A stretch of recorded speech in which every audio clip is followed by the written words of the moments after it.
Hello, everybody, and welcome to our Afternoon of Mindfulness practice. We're very, very happy to see you. We're happy to be together, happy to be here visiting San Francisco. And we're going to start with some singing before the talk actually begins.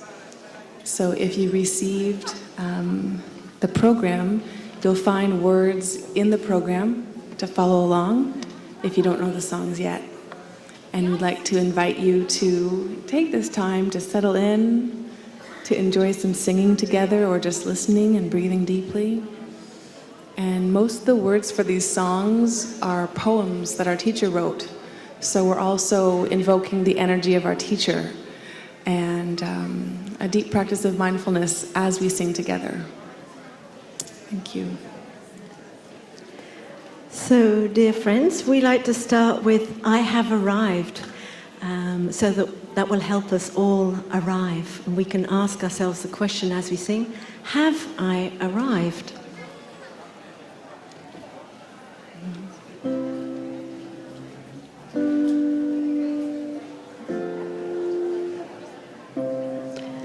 I have arrived.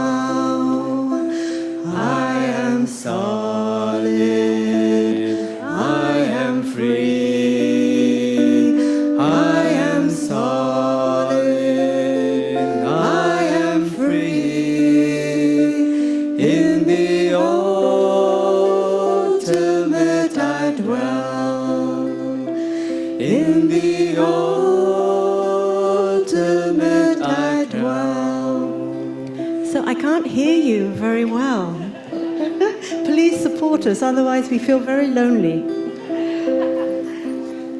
I have arrived,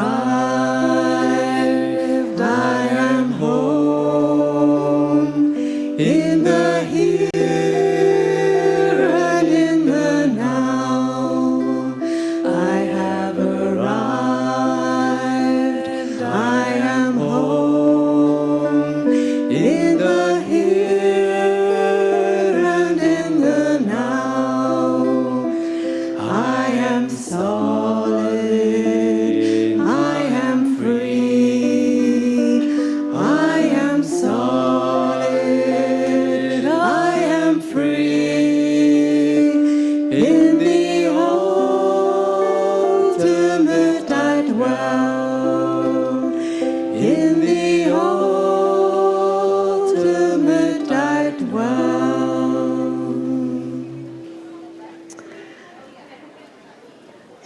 Okay, so maybe a real classic from Plum Village, our teacher's first practice center in France, is breathing in, breathing out. And we have hand actions for this one.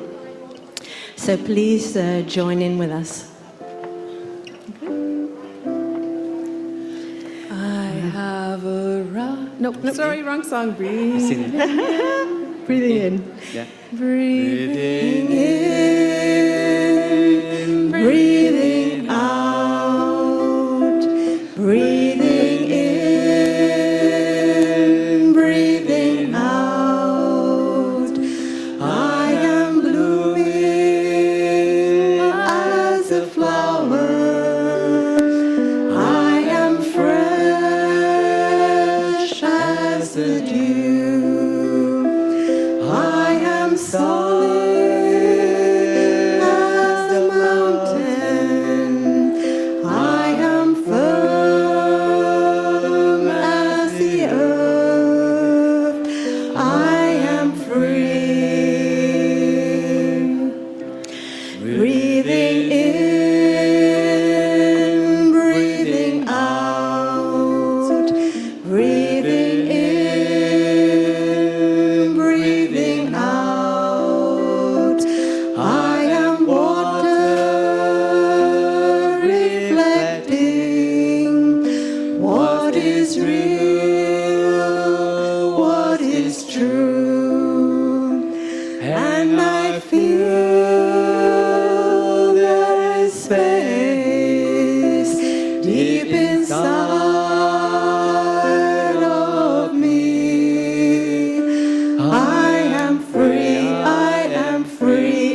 Wonderful.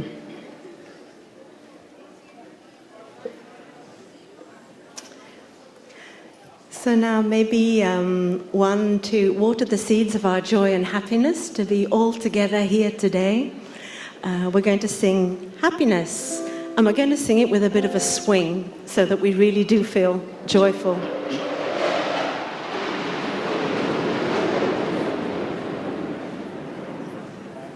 And happy.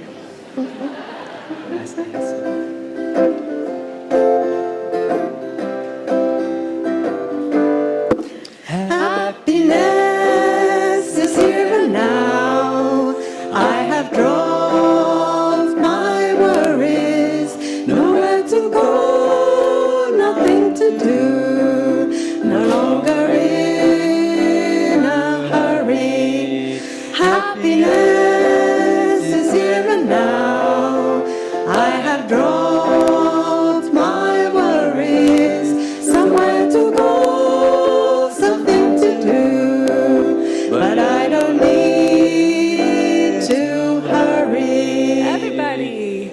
Happiness is here and now. I have dropped my worries. Nowhere to go, nothing to do. No longer in a hurry. Happiness is here and now. I have dropped my worries. Somewhere to go, something to do, but I don't need to hurry.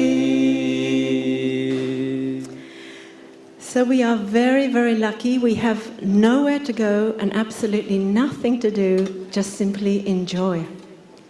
And for the last song, before we invite the monastic sangha to come on the stage, is a song that's not on your sheet, but you may well like to sing along with us.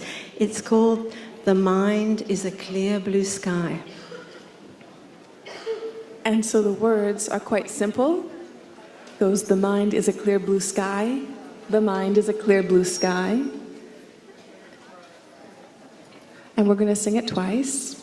And then the third phrase, we'll change the words. The first time it goes, clouds come, clouds go, but the mind is a clear blue sky. And then with each verse, we're going to change what that word is instead of clouds.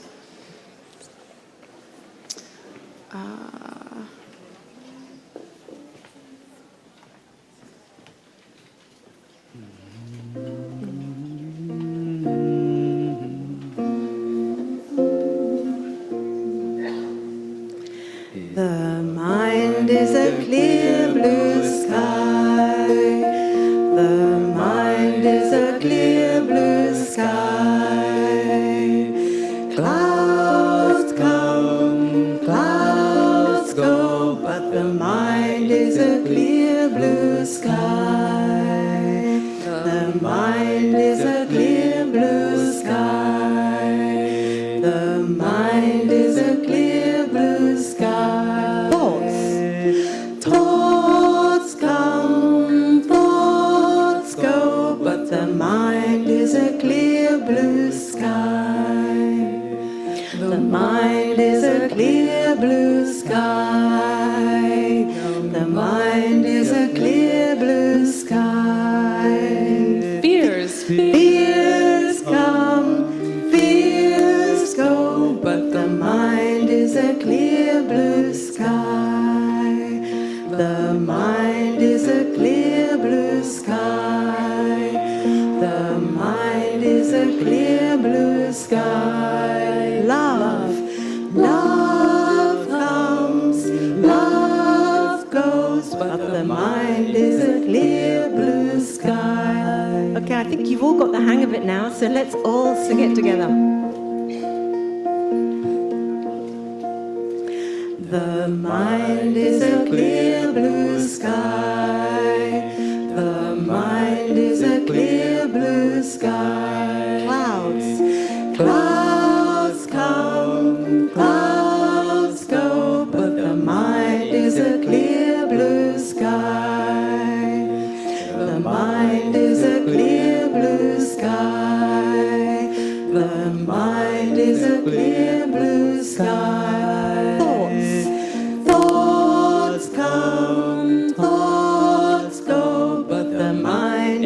clear blue sky. The mind is a clear blue sky. The mind is a clear blue sky. Fears come, fears go, but the mind is a clear blue sky. The mind is a clear blue sky. The mind is a clear blue sky.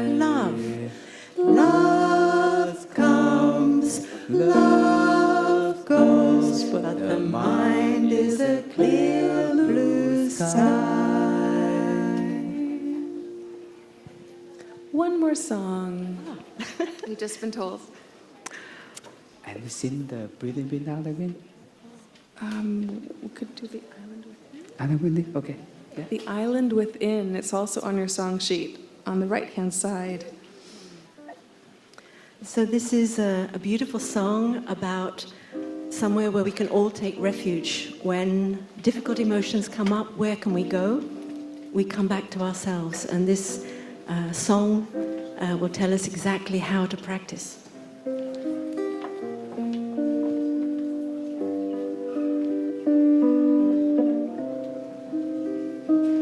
Breathing in, I go back to the island within myself. There are beautiful trees within the island. There are clear streams of water. There are birds, sunshine, and fresh air. Breathing out, I feel safe. I enjoy going back to my island. Breathing in, I go back to the island within myself. There are beautiful trees within the island. There are clear streams of water. There are birds, sunshine, and fresh air. Breathing out, I feel safe. I enjoy going back to my island.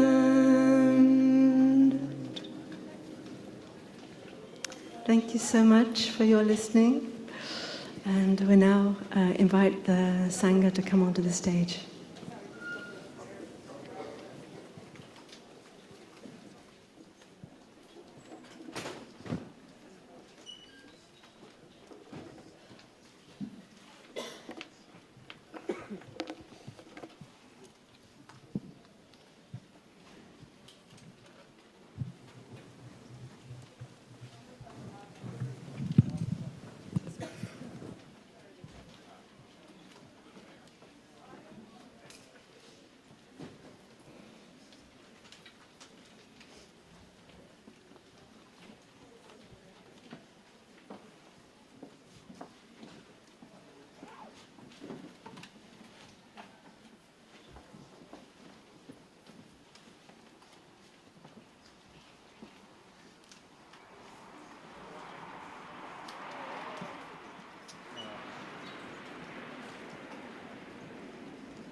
Good afternoon, dear friends. We shall continue our program with a short guided meditation. So please make yourself comfortable in your chairs. You may like to sit in a way where your body is upright and the air can move in and out of your body freely and easily. You may become aware of your feet that are in touch with the floor, and the way you're sitting on the chair, your buttocks in touch with the seat, and your back against the back of the chair. You may like to rest your arms on the armrest or have your hands in your lap and close your eyes.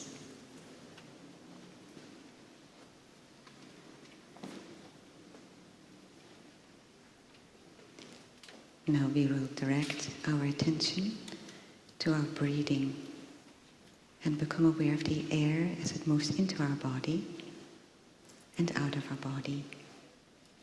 A gentle flow in and out. And we enjoy the flow of the breath. We bring our mind home to our body. Breathing in, I know this is the in-breath. Breathing out, I know this is the out-breath. I enjoy my in and my out-breath.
Now we extend our awareness to include our body, to embrace our whole body,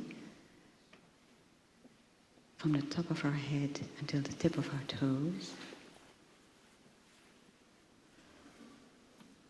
We may become aware that some areas of our body have some tension, maybe behind the forehead at the front.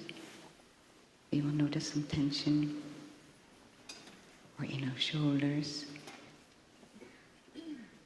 or the solar plexus, in our legs or our feet. And with every out-breath, we relax our body. We let go of the tension. We allow it to flow out of our body.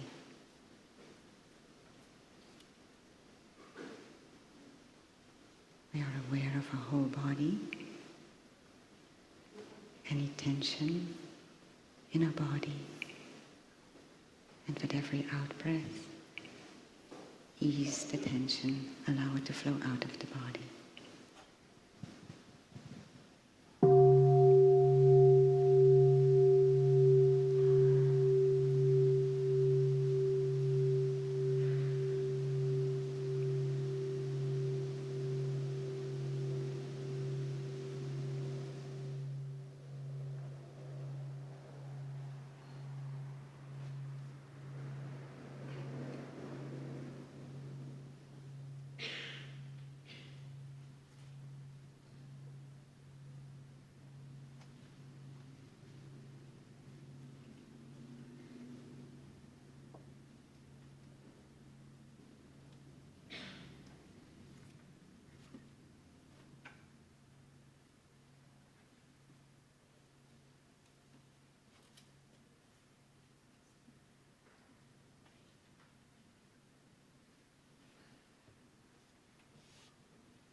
Having allowed the tension to flow out of our body, we feel that our body is at ease.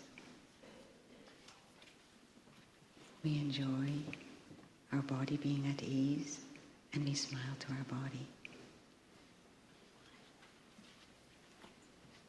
Feeling at ease in our body and smiling to our body.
With our body at ease, we become aware of our heart gently beating and our blood steadily flowing through the veins. We are alive, and we smile to life. As we breathe in and out, we know that we are alive, and we smile to life.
Having arrived in the present moment, in the here and the now, our body and mind united, we enjoy being here. We may like to gently rub the palms of our hands together, and when the palms are warm, just put them over our eyes. Feel the warmth of our palms on our eyes.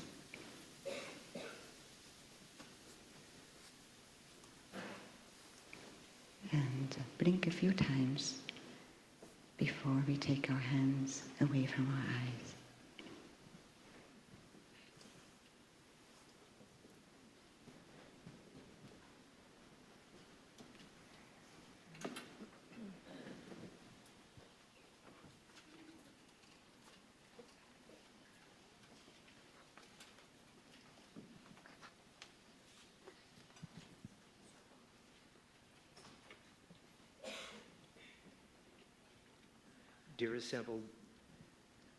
Dear assembled community, dear Thai, happy to have us all here this afternoon. My name is John Salerno White, and I have the honor this afternoon of representing the Northern California community of mindful living as we welcome our dear Plum Village monastic community to San Francisco. I have the good fortune to be a lay Dharma teacher in this Plum Village tradition. And here in Northern California, where we have 16 Dharma teachers, about 45 sanghas, and more than 80 ordained women and men in this tradition. So we have many riches of practice about us. Adding to these riches is the exceptional presence of our touring Plum Village monastic community. And if I may acknowledge our wonderful senior monastic, Sister Chen Kong, True Emptiness. And I hope you all in the audience have an opportunity to read her book, Learning True Love. It's a great way to get to know her and to learn about our deep tradition. You will be experiencing some with her later in the afternoon and early evening. I would also like to acknowledge two senior monastic Dharma teachers, the first one being Brother Phap Hai, Dharma Ocean. Brother Phap Hai is a senior monastic at Deer Park Monastery in Escondido, California. If you've had the opportunity to enjoy a retreat at Deer Park, then you would have experienced his mixture of ancient wisdom with contemporary accessible applications. If you'd like to enjoy one of his Dharma talks and you can't get to Deer Park, you may search his name on YouTube because he has a wonderful Dharma talk posted there. His first book, Nothing to It, 10 Ways to Be at Home with Yourself, has just been published by Parallax Press. And secondly, Sister The Nghiem,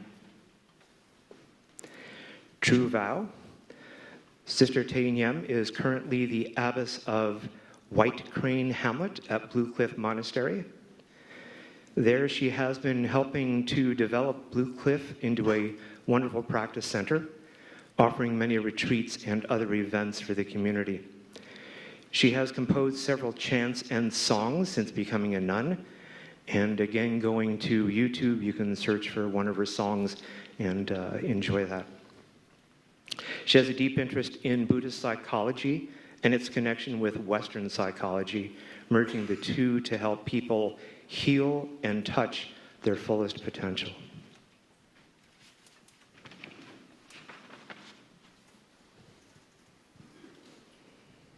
So you may be aware, and I know many of you are, that Thich Nhat Hanh, our beloved Thai, is in this city receiving excellent loving care.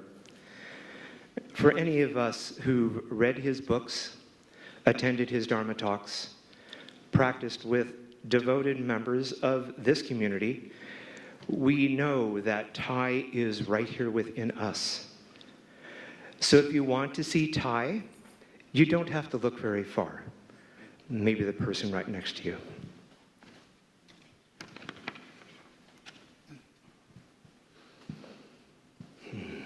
So dear friends, please enjoy these moments.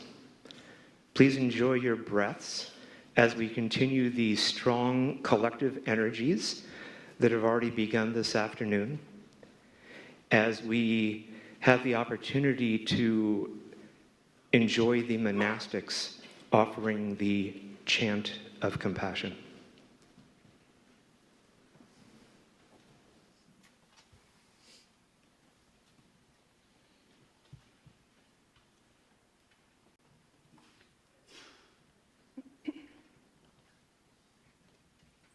Dear respected teacher, dear brothers and sisters, dear community, on behalf of our teacher, the Venerable Thich Nhat Hanh, the fourfold community of monks, nuns, and lay practitioners are very honored and privileged to have the chance to be here today to have a full afternoon of practice together.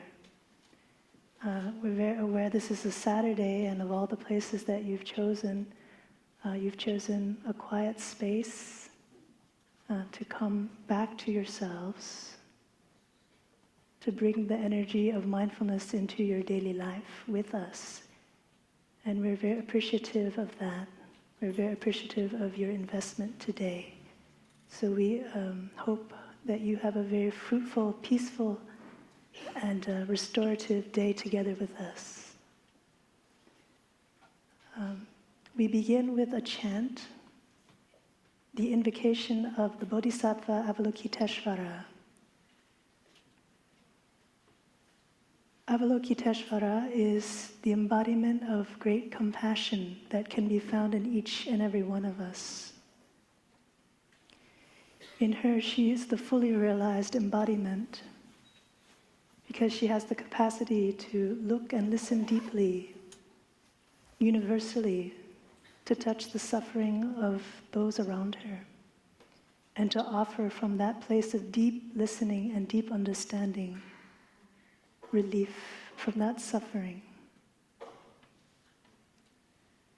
When we practice to chant together, both the monastics here on the stage as well as you sitting there listening, we're allowing our hearts to open to the energy that's present in us and around us, the energy of compassion, the capacity to relieve suffering. Each of us has that seed of awakening, awareness, understanding, and compassion that can be supported by those around us. So when we listen to or we chant the name of Avalokita, we're awakening that seed in us, allowing our body, the cells in our body, our hearts and our minds to resonate with that energy. You can envision yourself like a flower bud, opening to offer and opening to receive this energy of compassion.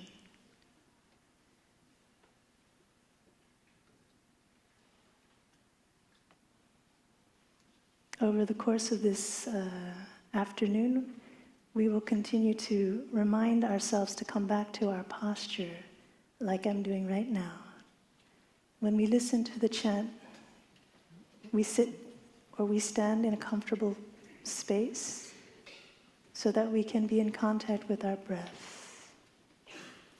We're in contact with our body, with our feet on the ground.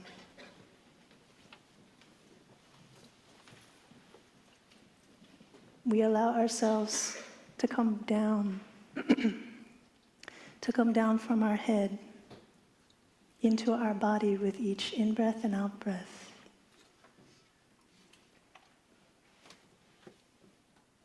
We place our palms together to unify our body and mind, to bring the collective energy together, so that when we chant and we listen to the chant, we, in a unified way, can offer the energy of compassion first to ourselves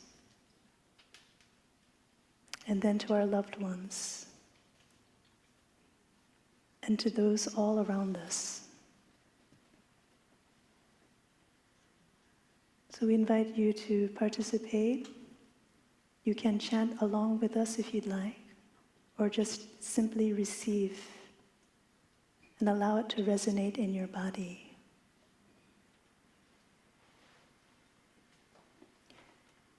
We especially hold dear in our hearts those who we know are undergoing suffering right now.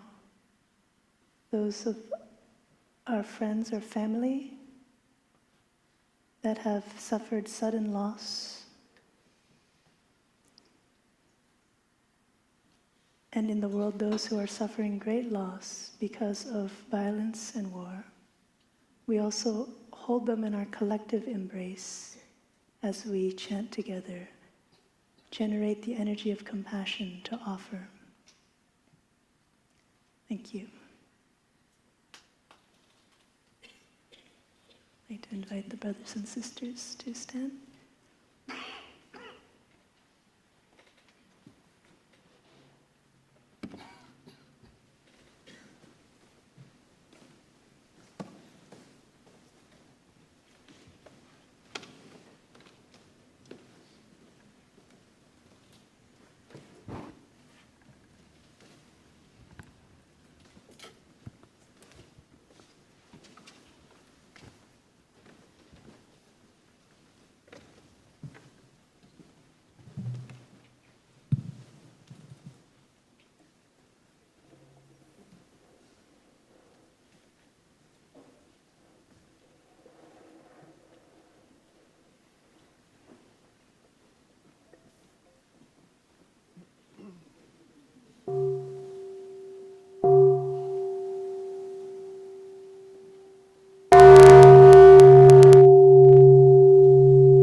Sisters and brothers, good afternoon.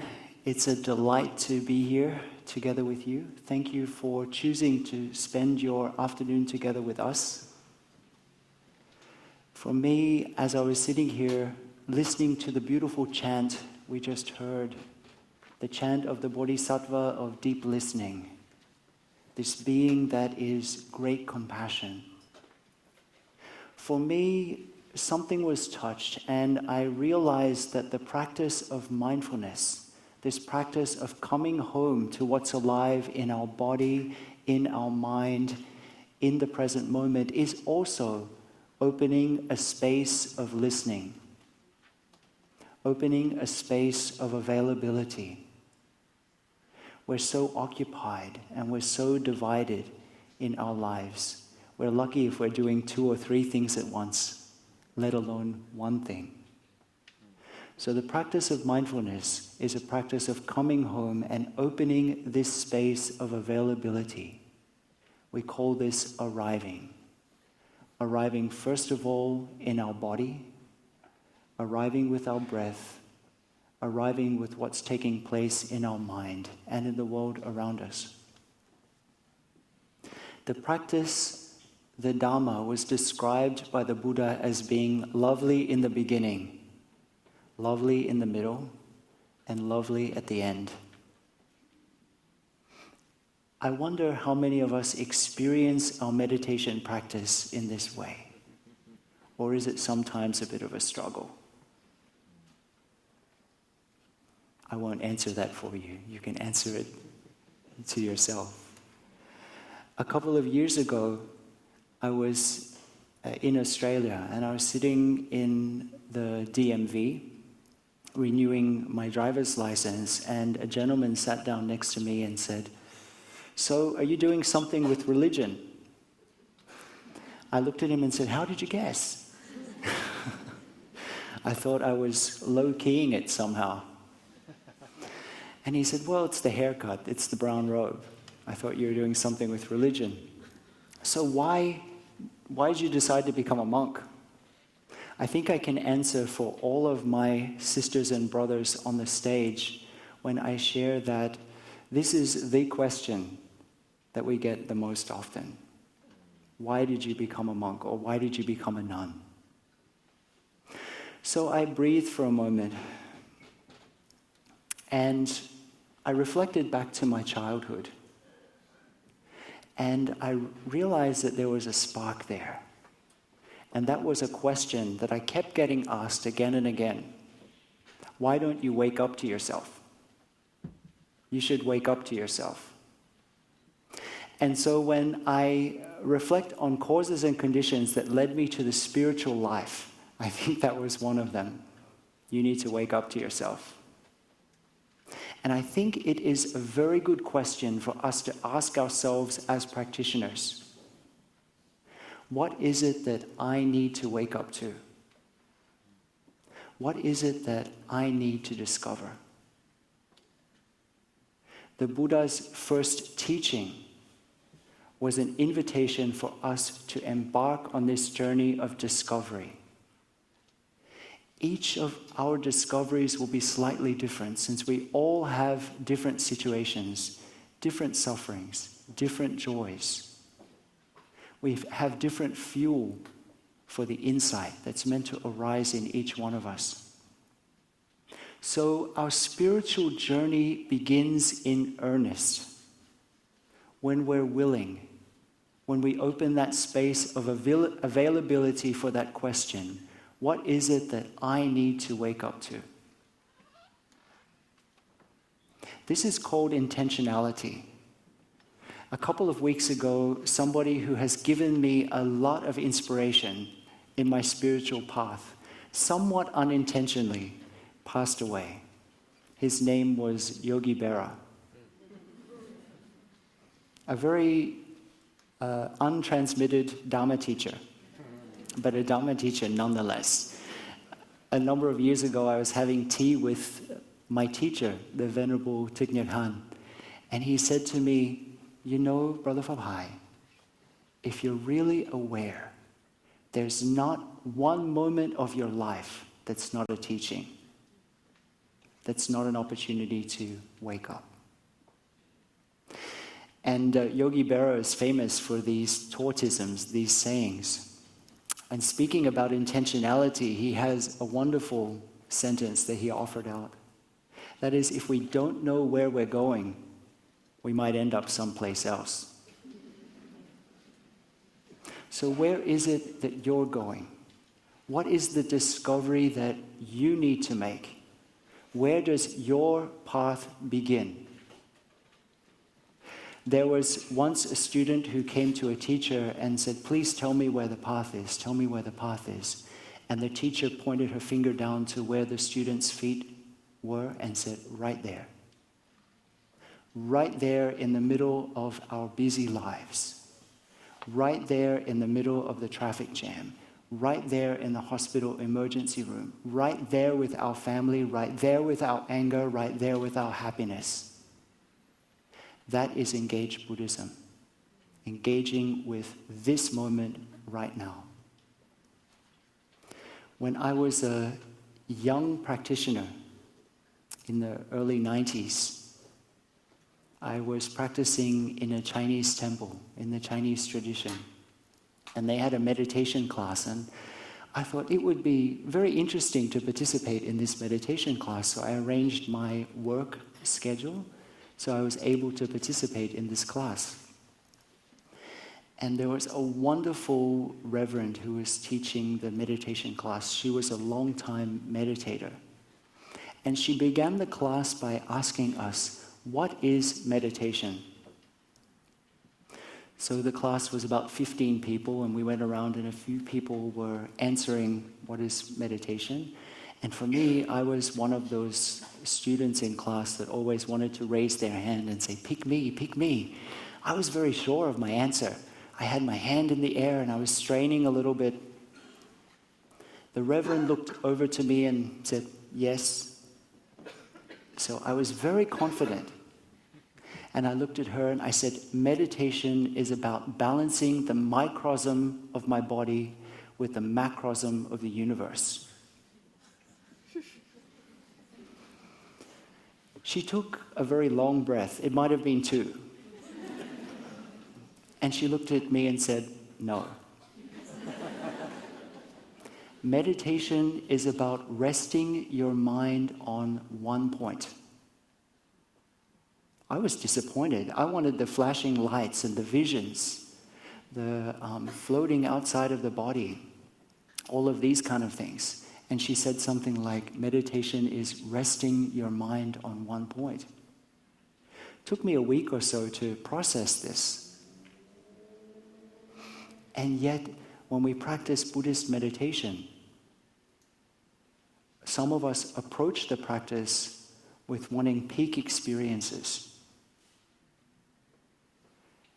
And yet, Buddhist meditation is bringing us back to the most humble, the most everyday. Our breath, our body, this moment, just as it is. We ourselves just as we are. With our gray hair, with our sore backs, with our headaches, and with our joy, just as we are. And as I looked a little bit more deeply into her comment,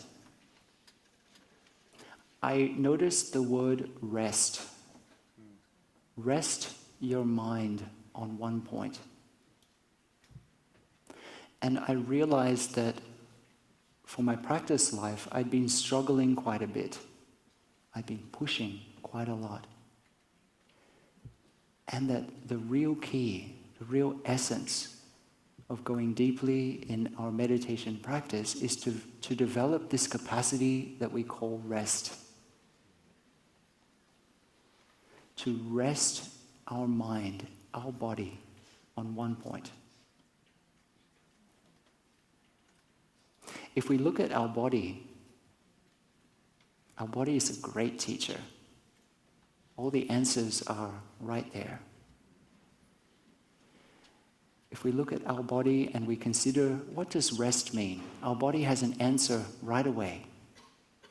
If I clench my fist, depending on how strong my wrist is, how strong my hand is, perhaps I'll be able to hold it really tight for 30 seconds, a minute, 2 minutes, but eventually the tendons will get tired, my fist will start to shake, and pain will develop. It will be quite a lot of discomfort. This is one kind of effort. Some of us bring this kind of effort to our meditation practice. And so then I have the opposite reaction. I just let everything go. And I open my hand up to its extreme. And then I notice something. There's also tension here as well. I can hold this position for about a minute and a half, and the same thing will happen. The tendons and muscles will become tired, the joints will ache. I'll eventually have to release. So if I ask my hand, tell me, where's the point of rest? Where's the point of balance? The answer comes immediately, in between both of those extremes. Not too tight, not too loose. Being too loose is also another kind of tension. And it goes so counter to the teachings that we receive in our daily life. Not to struggle, not to push, but to trust that within us there is a seed of wisdom. We somehow feel we have to push, we have to work hard, and someday, somehow, we'll get there, wherever there is for us. But here's the teaching of coming back and resting in between, resting with what is. When we arrived in San Francisco, we were down by the water. We went to do walking meditation along the water, along the bay. I sat there and I was watching the currents go back and forth. And I was reflecting on our own mind. We all have currents in our own mind, currents that pull us here and there. It might be a current of sadness, of depression, of anger. It could also be a current of happiness. We might seek after a kind of happiness that we think is outside of ourselves that can also pull us away. So I was watching the currents in the bay. And I was reflecting back again to my childhood. In Australia, in the ocean, we have some of the strongest rip tides in the world. There were a couple of times when I and my brothers and sisters were caught in these rip tides that were pulling us out away from the shore. In school, they would teach us how to work with rip tides.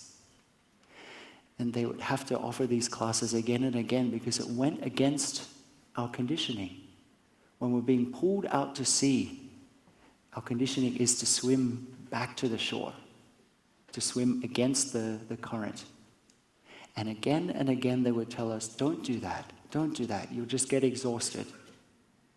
The first thing you need to do is to let go, to just float along with the current for a little while, to understand which way the current is going. And then don't swim against it, swim diagonally across it. In the same way, in our spiritual life, we don't fight or struggle or push against something.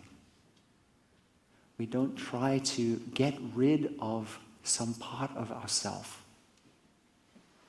But rather, we want to look deeply to understand what these energies are, how they came to be, and to trust in our capacity to transform them. That is really the process of meditation. Let's enjoy a sound of the bell.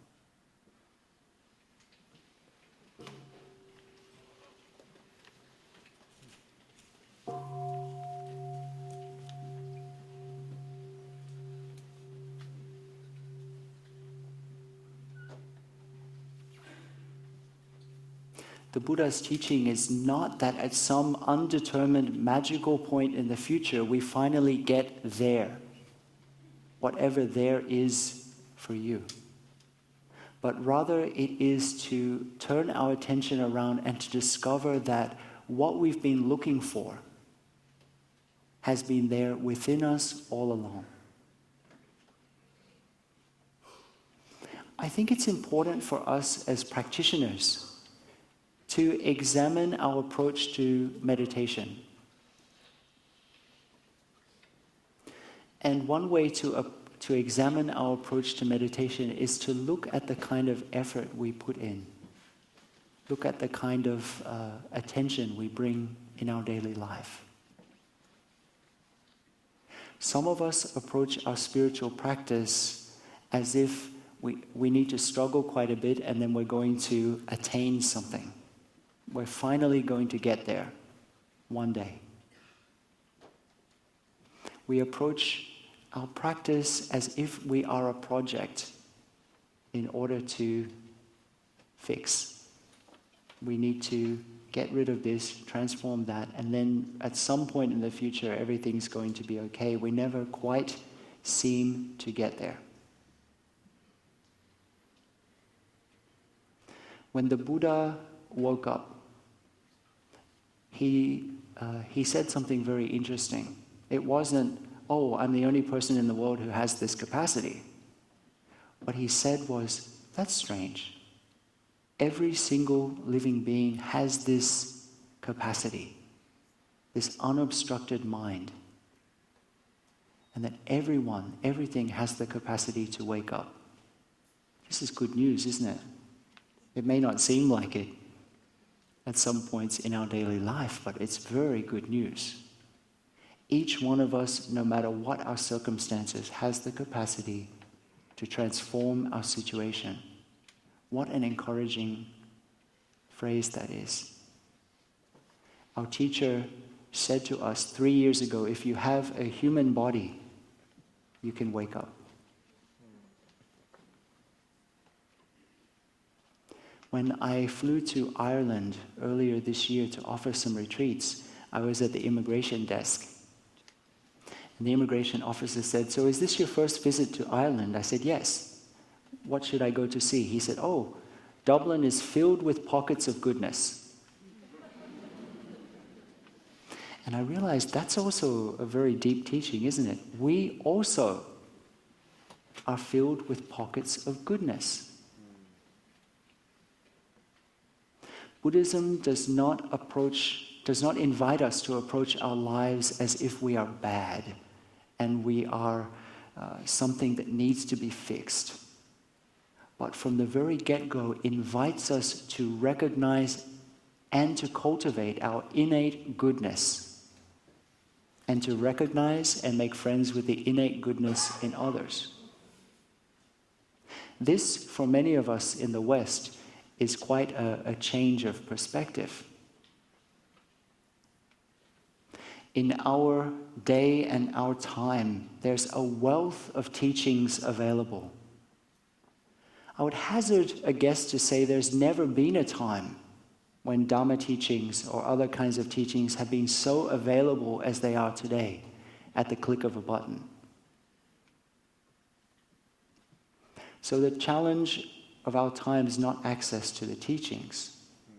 The challenge is another thing quite different. In ancient times, people would travel very far to meet a spiritual practitioner, sometimes days. They would arrive at the monastery or the cave, wherever the practitioner was.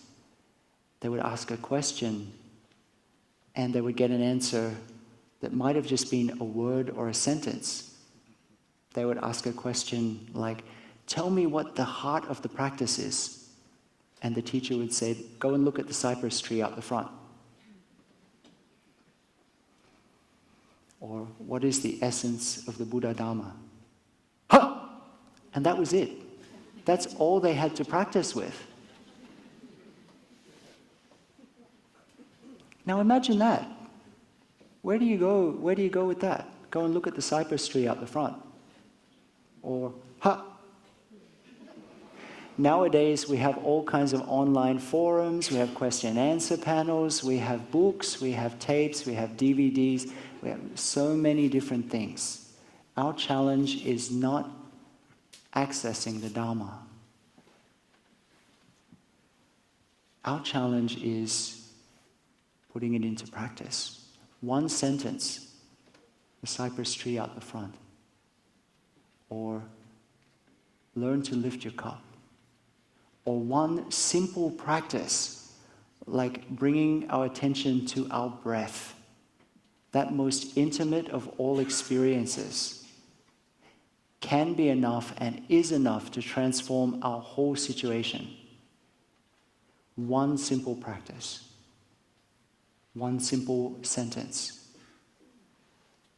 If you've had the opportunity to receive a sentence of the Dharma, a sentence that brought you to a moment where you said, aha, that's enough. That's more than enough. Now what remains is for us to trust in our capacity and to put it into practice. A simple breath, a simple step.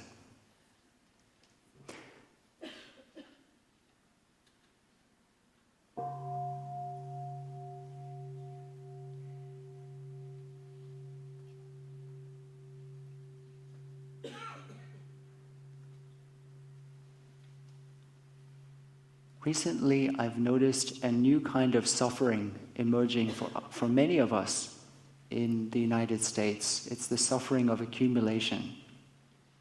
So many different possessions, so many different projects, so many different responsibilities. And there's a new term that's being coined. I like it a lot. It's called stuffication. We are being stufficated, my friends.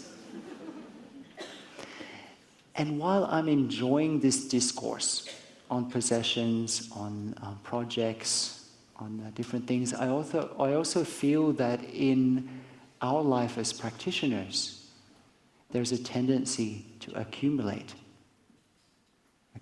more and more ideas, more and more empowerments, more and more qualifications. And the scary thing, the edge of the envelope, is for us to come back to our bare lived experience, to let go of all of these different runnings around and to come back home here now. The Buddha shared that there are 84,000 different practices. That's a lot. In our tradition, we make 4 paradoxical vows. I like living in the paradox, I don't know about you. But we make 4 paradoxical vows, one of which is that practices are limitless. I'm going to learn each and every one of them. How is that even possible? If they're limitless, how can we learn them all? Sometimes a practice is called a Dharma door. I was sitting here as some of you were coming in the hall towards the end. And I realized that each of you chose a door to come through. Now we're all inside the hall. We're all sharing the space together. There are 1, 2, 3, 4 doors. At the moment, it's immaterial which door you chose to come through.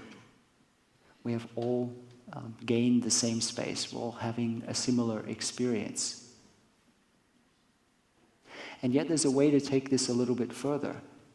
I think our challenge and the challenge of our society nowadays is not entering doors, whether they're physical doors or Dharma doors. Our challenge is to remain in the room. The room here is not a physical room, but the room of our embodied experience, the room of what's taking place. We live in a culture of distraction. We're sitting here and we have our mobile devices on. Somebody told me that if they turn off their mobile device for a few hours, it's called social death. No hope for me then. We are sitting here and we're always being pulled away, whether by technology or our ideas or by our projects.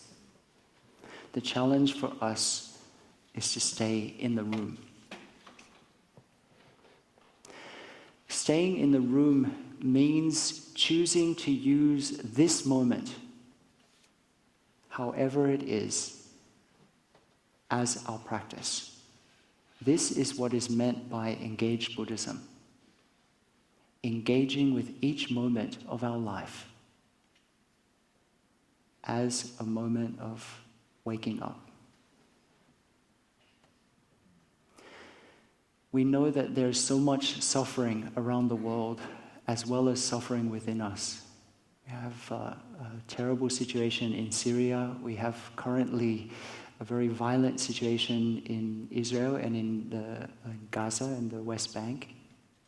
We have situations throughout the world where there's so much violence, so much anger. And there's also situations within us where there's so much violence, so much anger, so much despair.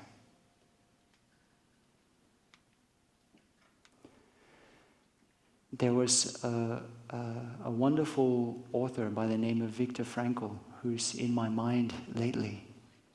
He wrote the book Man's Search for Meaning. Some of you might have read it. He was in the concentration camps in the Second World War. And he said, we cannot always, or for some of us, very often or at all, choose our circumstances. But we can choose how to respond. That's our freedom as human beings, and that's our freedom as practitioners. Our daily life as our practice. This moment, sitting here on the chair, the moment when we go to the door, the moment when we meet that person, each of those moments is our life, and our life is something precious. It's not something that begins down the road a little bit when we get through this situation, but it is right now. Speaking of the culture of distraction, I was in a mall not so long ago. There was a sign saying, "Shiny, pretty things this way."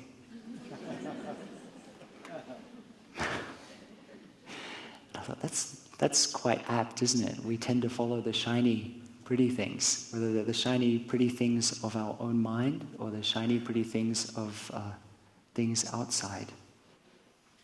So it's important to ask ourselves, what is it that we're looking for?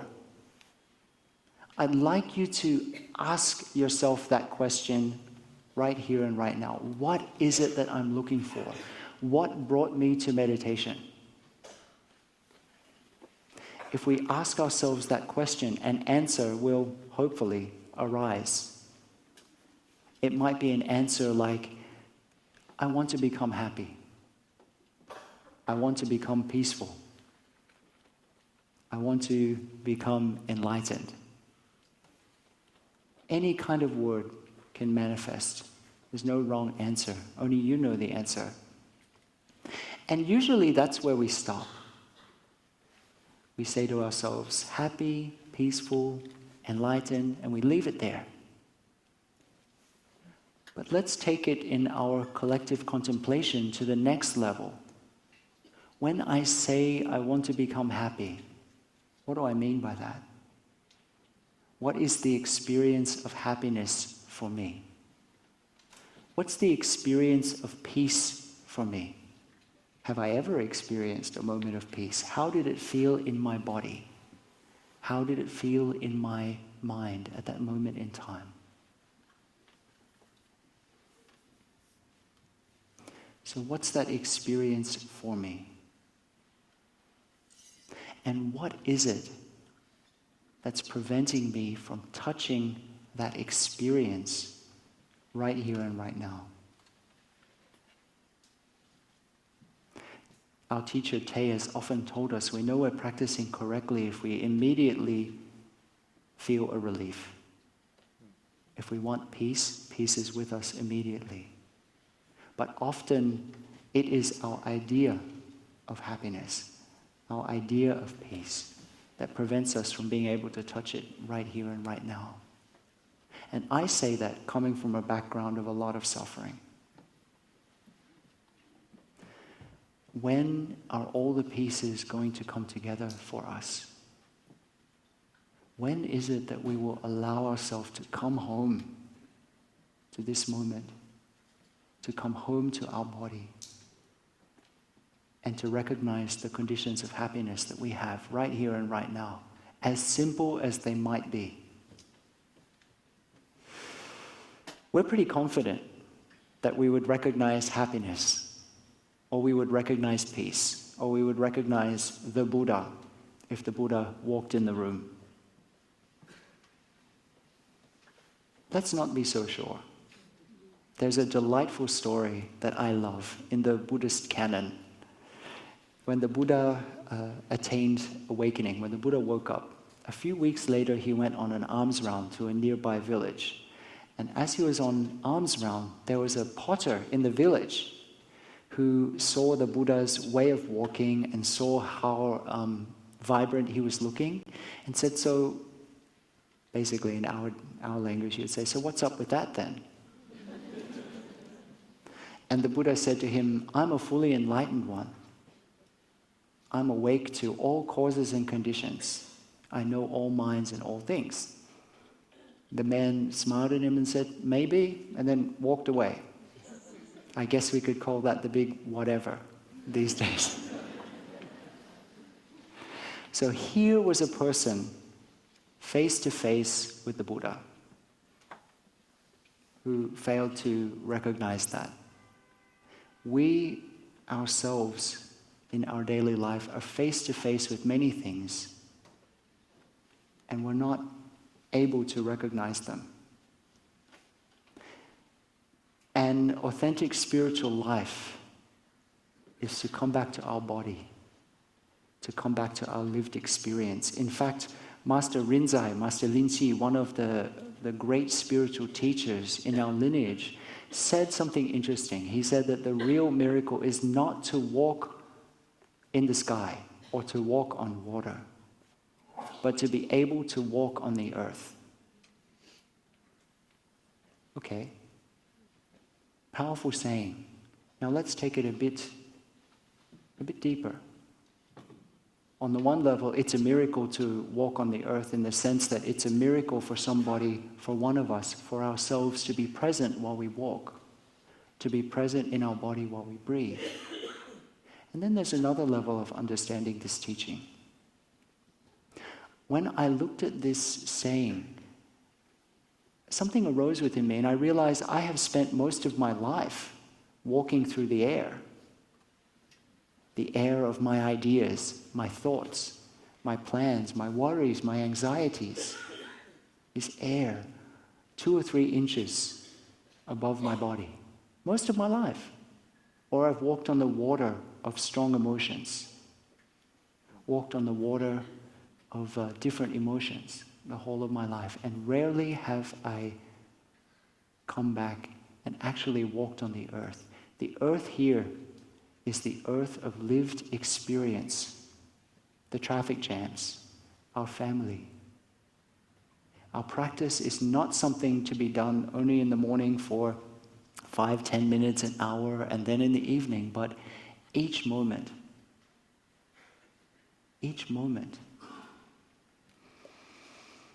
In the Lotus Sutra, there's a chapter called Bodhisattvas from the Earth that's coming to me right now, I think because of the chant we did earlier. In that chapter, we discover something very interesting. I'm a bit of a sutra nerd, I have to tell you. I like studying the canon. There's a lot of interesting things in there.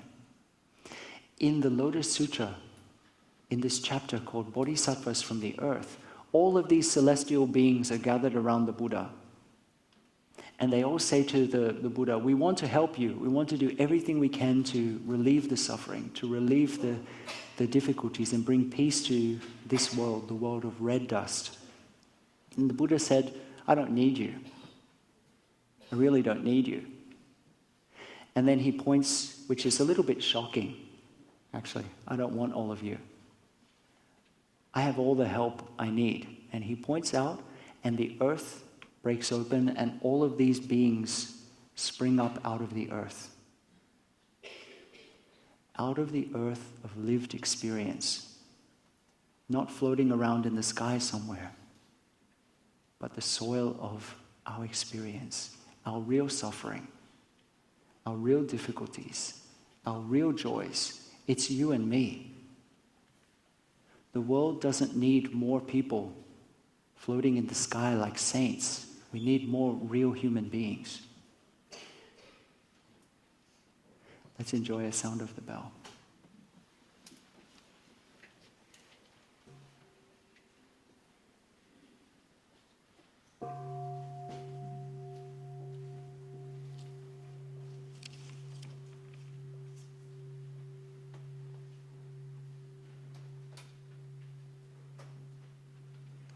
Our Zen master, Yogi Berra, said another thing that was very interesting.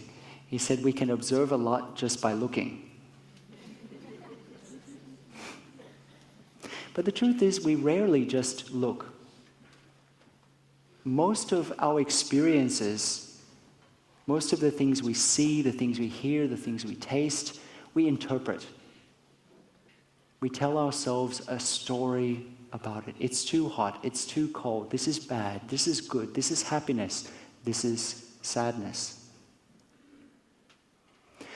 In the Buddha's time, there was a practitioner who came to him. You can find this story, the longer story, in the Udana, the inspired utterances. This practitioner's name was Bahia of the bark cloth. The Buddha gave this practitioner a heart teaching, because the practitioner came to him and said, Buddha, you might die soon. I might die soon. Can you give me a teaching? So the Buddha said to this practitioner, Bahia, something very powerful and very interesting, just a few sentences. The Buddha invited Bahia to practice when you see something, just see it.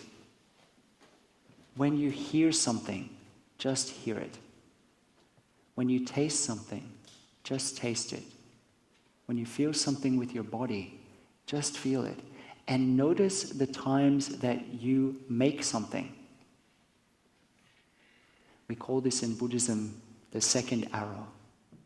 When we tell ourselves a story about it, notice the interpretation you make. The Buddha said, if we notice this story we make, and that can unravel a whole lot of suffering.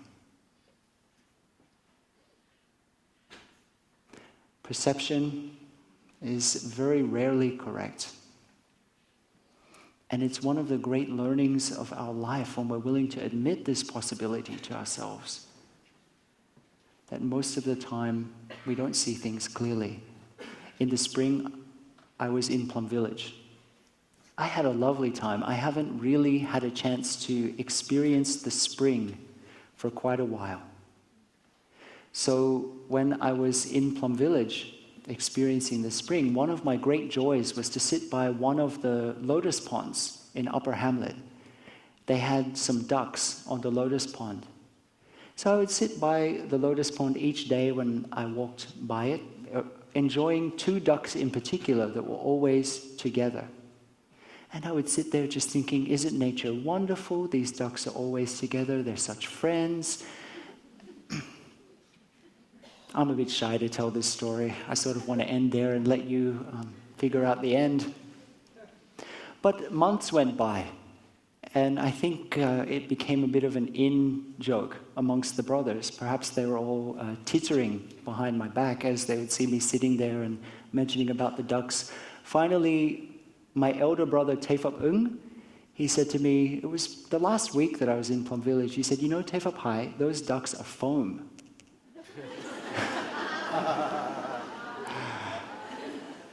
They're not real.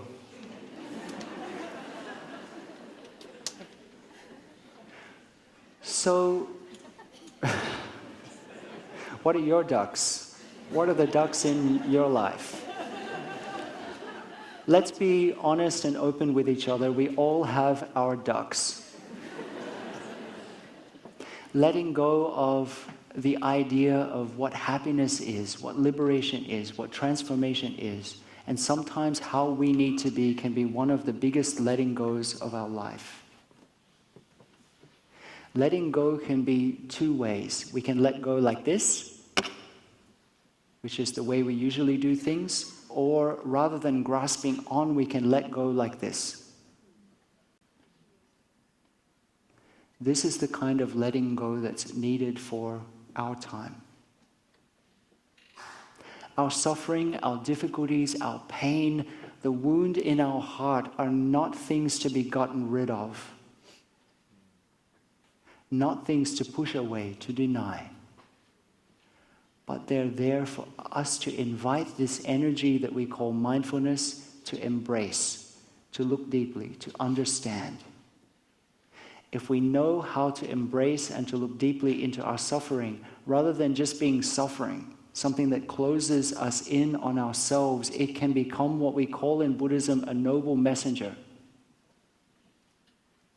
A messenger that taps us on the shoulder and calls us to open our heart, to open our understanding.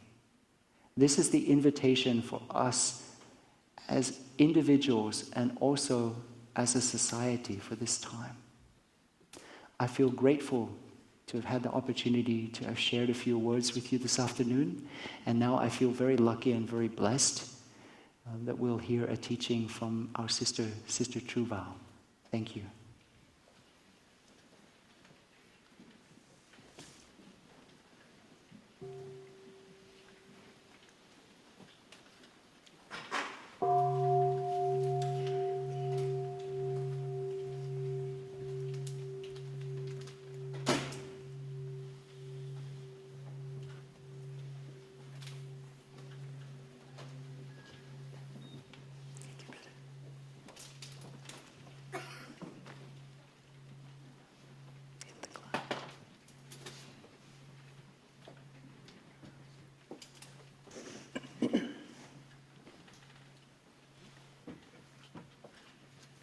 Dear friends,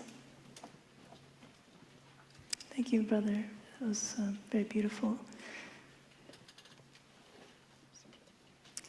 We're going to shift gears a little bit now. Maybe before I continue, you can stretch a little bit. I'm invited just to raise your hands up to the sky so that your vertebrae are stretched, and then lift one hand higher than the other. The other hand. Both hands up. You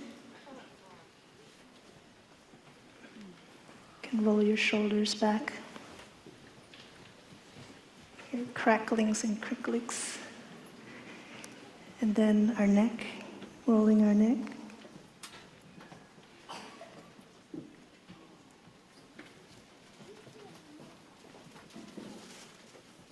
The other way.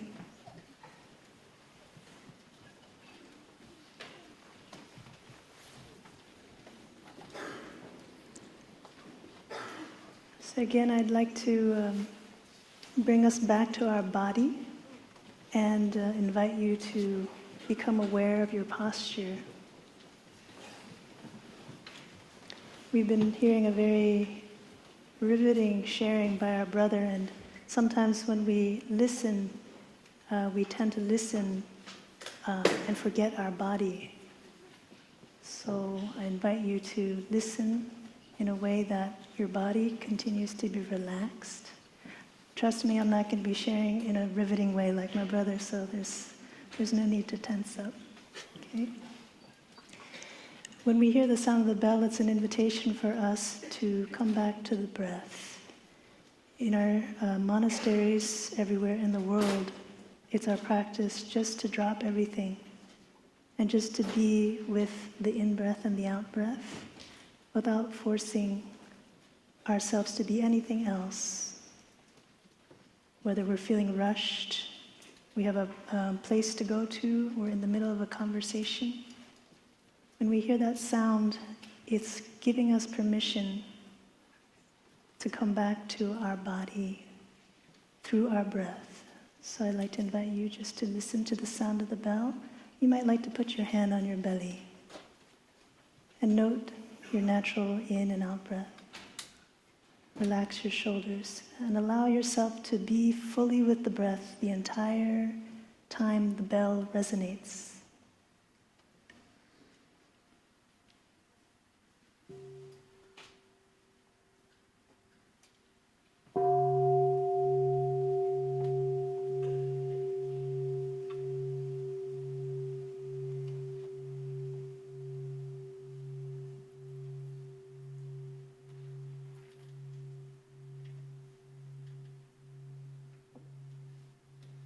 Relaxing the shoulders, the neck, each out breath.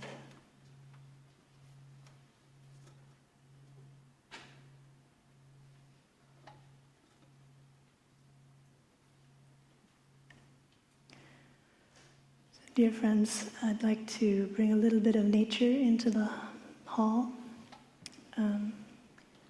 I come from Blue Cliff Monastery in upstate New York. In fact, about a third of us on the stage here come from Blue Cliff. Maybe I can ask our brothers and sisters from Blue Cliff to raise your hand. We come from 3 different monasteries in the US and also from Plum Village. A stray brother from EIAB in Germany.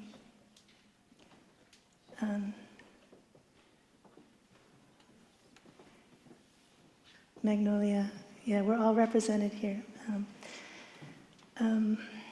So I'd like to bring a little bit of nature and share with you a story from Blue Cliff. Blue Cliff is at the bottom of the Catskills, and if you're ever in New York, we welcome you. We invite you warmly to come to practice with us. On the monastery grounds, there are 4 great pine trees, white pines, quite large and majestic. Maybe not as majestic as the redwoods that you have here, but they're quite large and they're beautiful in their own right. A number of years back, one of the pine trees, it's like a matriarch of the property, it was leaning a little bit, maybe 10 degrees or a little bit less. And one morning, while I was on the other side of the property, a sister came running and told me that the tree had fallen down. And just that morning it was there, and later on that morning it was gone. So we both ran back over, and there it was lying.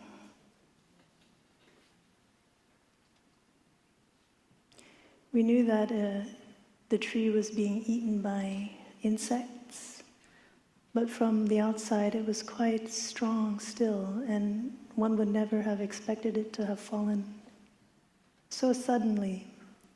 That day was not windy. There was nothing to indicate that it would fall. So it was quite a shock to many of us in the community. We even had a ceremony for it when we had to say goodbye to it.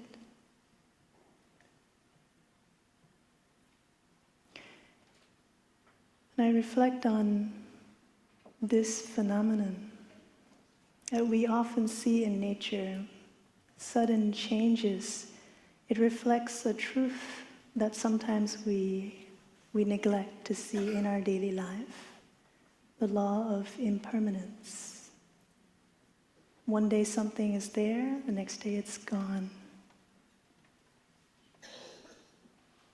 And sometimes these changes can be quite sudden.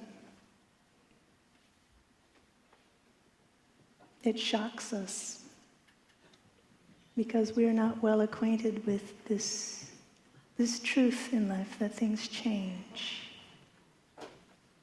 And so when something happens suddenly and of such magnitude, it's quite a wake-up call.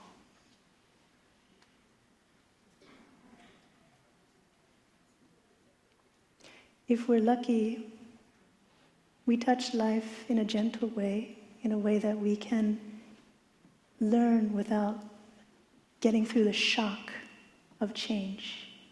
And again, we can look to nature to learn some very easy lessons. in Magnolia, where we just came from on the second leg of this tour, in the height of summer, we already see leaves falling from the trees. Not many, but they're already there.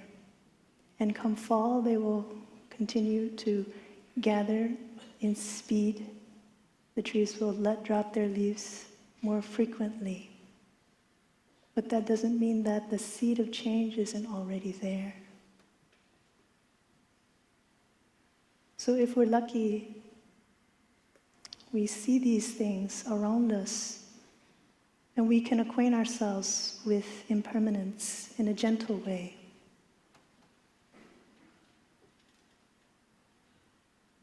And we might learn these lessons that change is indeed there.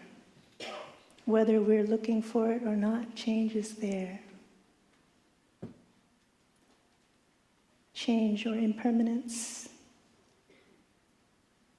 it can happen quickly or slowly. These are things that we can learn when we look around us.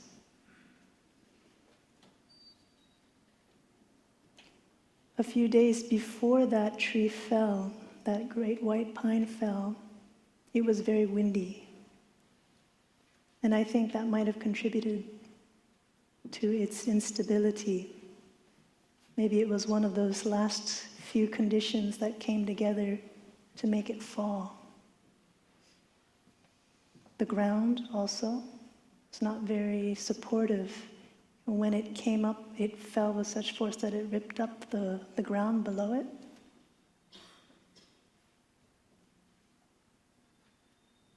And of course, the animals and the insects that were slowly contributing to its decay. All of these things are causes and conditions, plus many more that I'm sure with an outside observer's eye we wouldn't know about. But all of these causes and conditions, again, we see, in hindsight, we see they were already there. They contributed to this sudden, seemingly sudden change.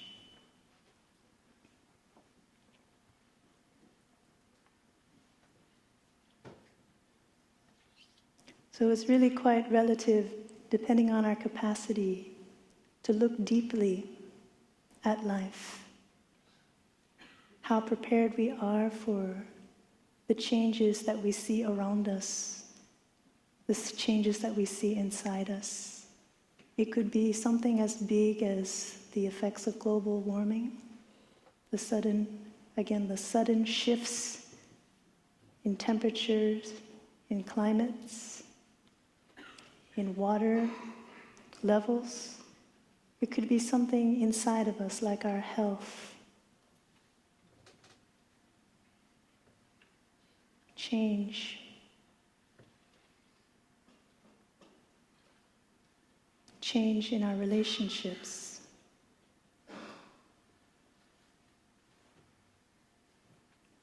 Changes that we see or do not see in the other person sitting across from us. So often, this change that we touch, this impermanence that we see in nature, we forget only until we are reminded by something sudden, like that big tree falling. And that's why in our practice of mindfulness, of coming back into the present moment, we have a chance to remind ourselves again of the moment-to-moment ongoings happening from moment to moment, the changes going on inside of us and outside of us.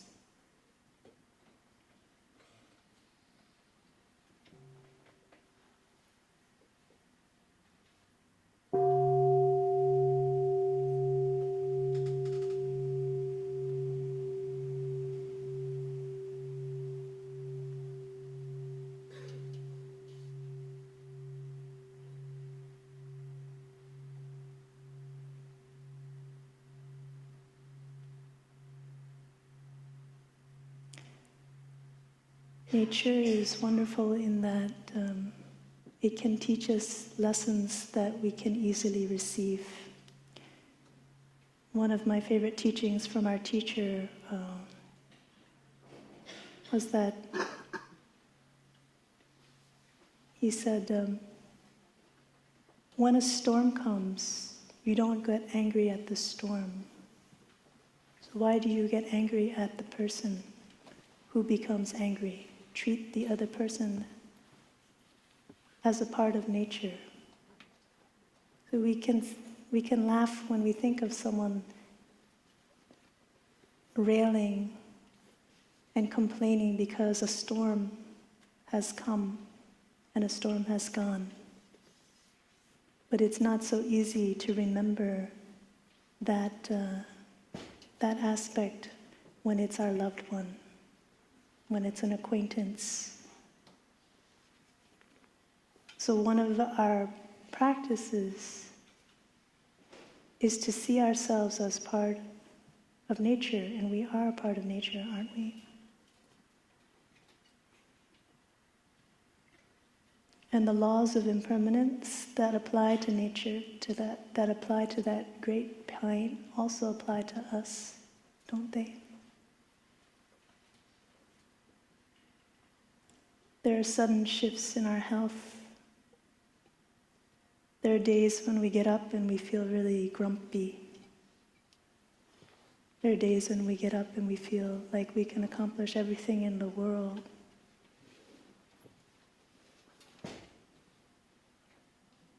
And if we don't have the space and the time, if we don't make the space and time in our daily life to stop and look at the things that are pushing and pulling us, that are changing in us, then we will not have the capacity to understand.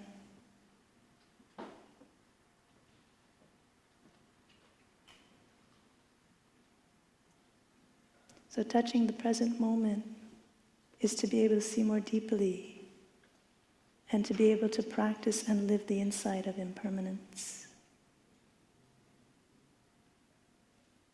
We start with a very basic practice, and in fact, what we call basic is quite profound. Our breath, being aware of the rising of our breath and the dissipation of our breath. Being actually aware of its coming and its going. Being conscious of its change, the changes in our body. This is the way we become acquainted with impermanence in a very intimate way.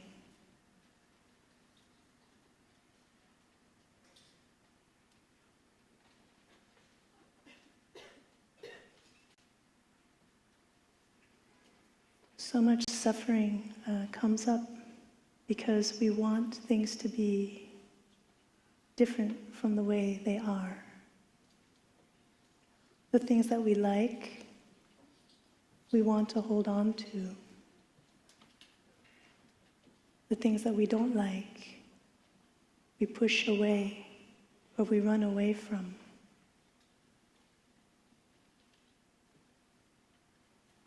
It's a mindset that causes suffering, this reactionary mind. And the practitioner is one who practices to be still, to have equanimity, so that he or she can see the comings and goings of things without grasping or pushing away, to see into its true nature of impermanence.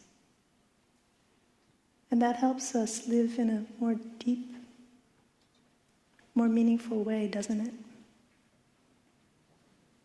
If we know that our loved one is impermanent and we can light up that insight, maintain that insight, then naturally the way we look at that person will be different.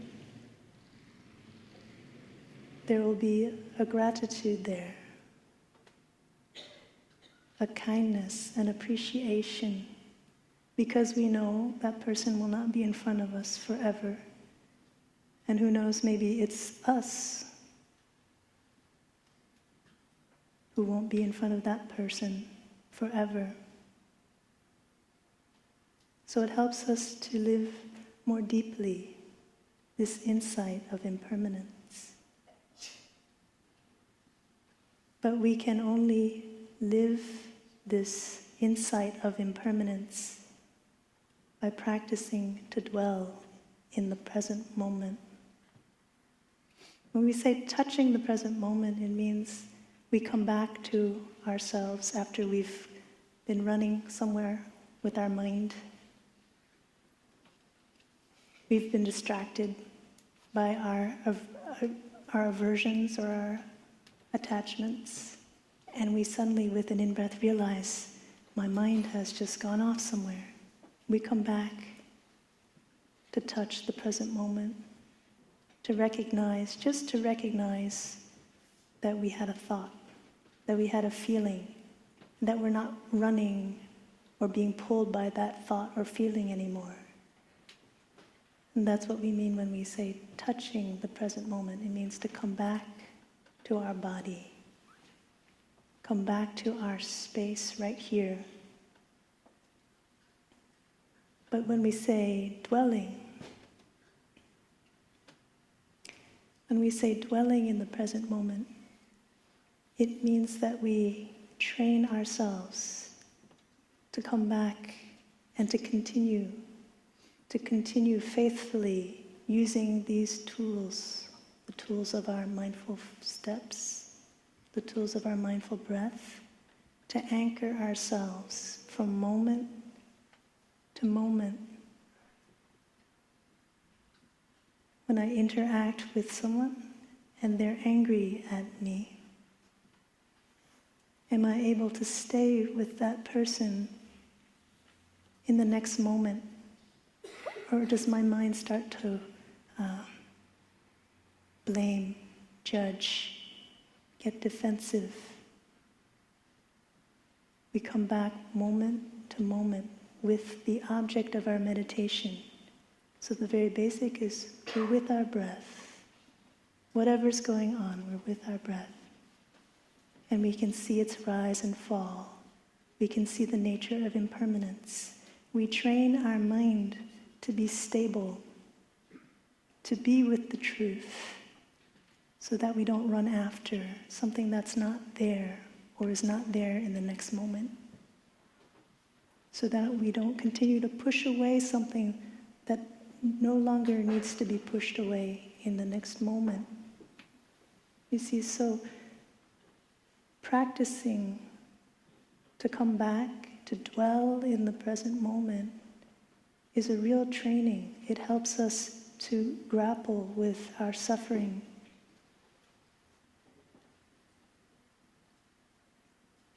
In a way that if we didn't, we would continue to run. And it's quite an effort to keep running. It's quite an effort to build castles in the air and run after them. Coming back to the idea that my brother shared about rest. It's a training, but as we continue to train, it becomes a little bit easier to glimpse the impermanent aspects of our breath, of that person, of whatever object that we hold in our mind's eye. And it allows us that spaciousness, that patience, that forbearance to see ourselves through to the next step.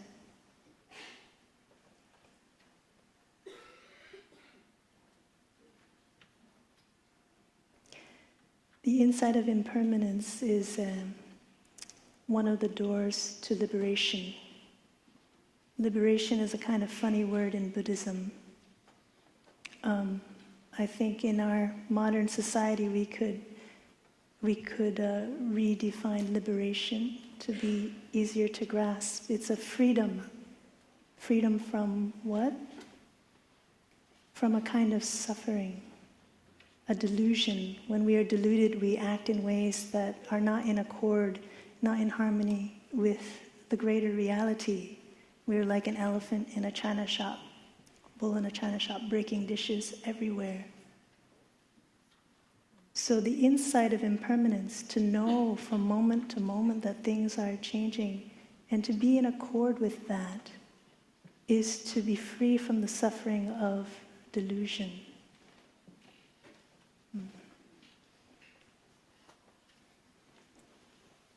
So from that pine tree, let us come back now to the present moment of our body. How many of us here are holding some sort of illness, some sort of ache or illness in our body? I'm going to pretend I see you. Yeah.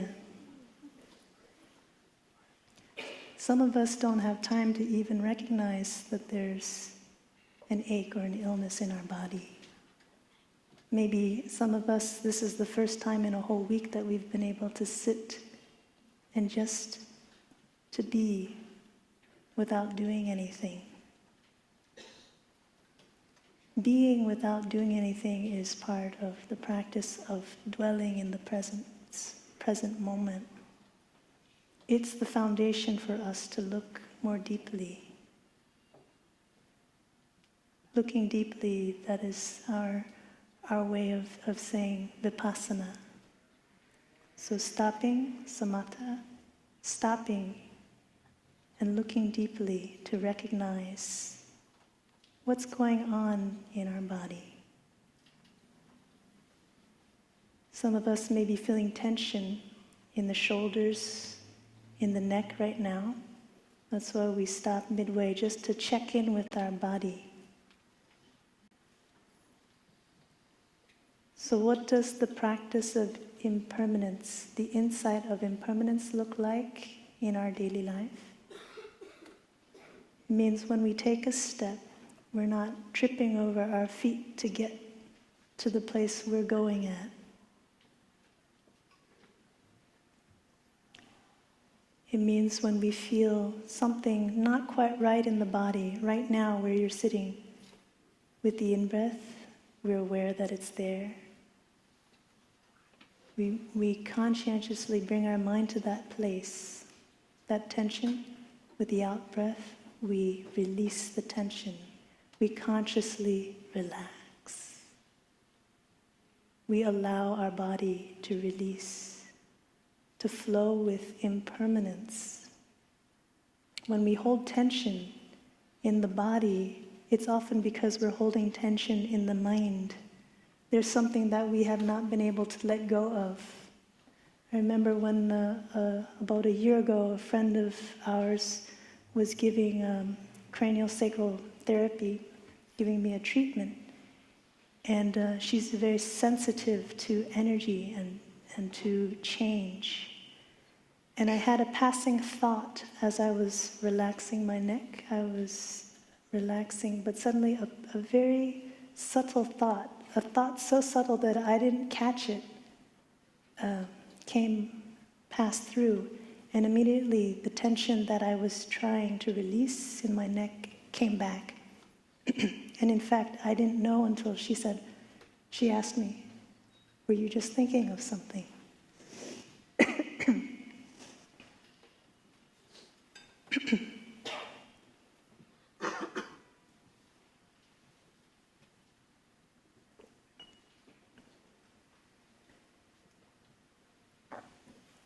And I was. So our bodily tension is our mind's habit energy of holding on, not letting go. So what does that look like when we're aware there's a tension in our body with the in-breath? We note that tension with the out-breath. We relax. When we're aware that there's a connection between our body and mind, we breathe in and we might explore what feeling, what sensation do I have? What emotion, pleasant or unpleasant, do I have? Breathing out, we embrace that feeling. We don't push or pull it away. We just, as my brother said, we hold it in a very open way. Allow it to come and allow it to go. That's the practice of impermanence. And as we continue to practice that, we have faith that impermanence does in fact work.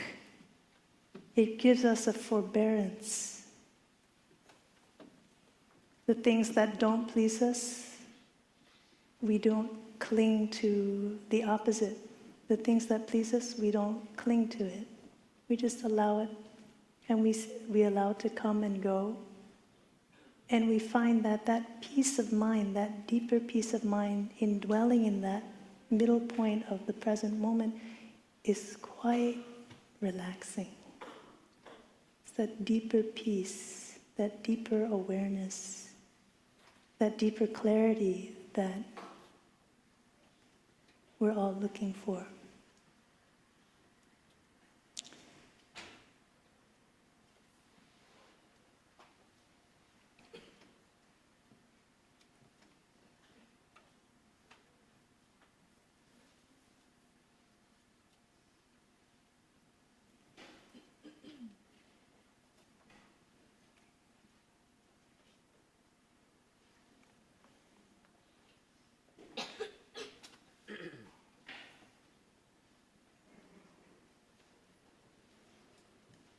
So when we touch the present moment,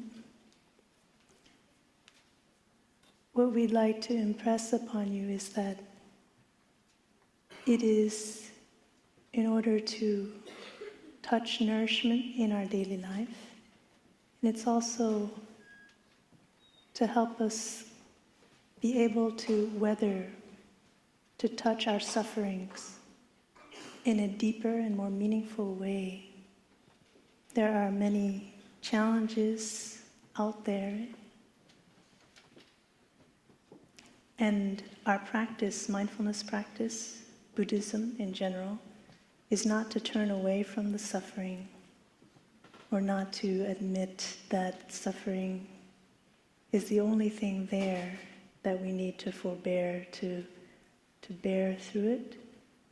But it's really a way to move through it, to understand it more deeply. And from that place of peace, when we have equanimity in the face of change in our body, with our emotions, we practice that in our daily life, then we have the strength, the fortitude to touch those greater changes that are happening out there. The things that call our heart when we feel there are injustices happening out in the world, the conflicts. We do it from a place of peace. We do it from a place of clarity, acceptance for the causes and the conditions that have come to be. But we don't stop there. Understanding and living according to the law of impermanence means also that we actively contribute to the causes and conditions for positive change. There's a lot of seed planting going on right now in whatever area of social work, social justice work that you may be interested in. If you look more deeply, just like we look at the tree, there are a lot of seeds being planted and being grown right now to make for positive change. So we hope that the present moment for you is something very alive. It's something to explore both your joys and also your sufferings. It's a place where our spiritual path is born, because that is where we touch what is really going on in ourselves. And from touching what my brother called our lived experiences, that's the grounds for change.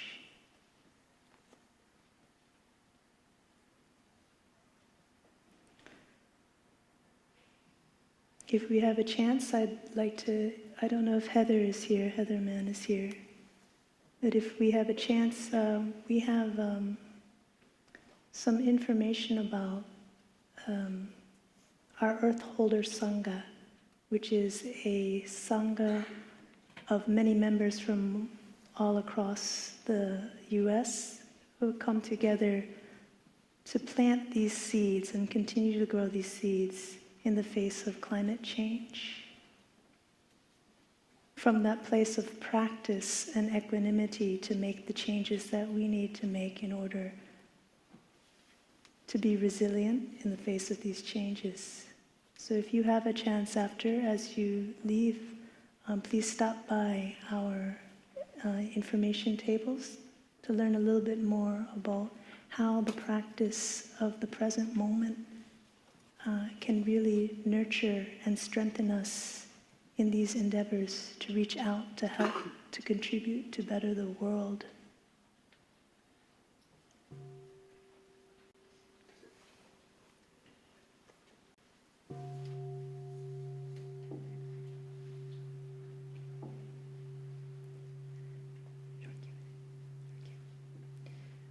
So mindful of the time, thank you so much for your patience in being with us. We now like to open up the afternoon for a short question and answer. I'd like to invite our brother and sister, Sister The Nghiem and Brother Phap Hai.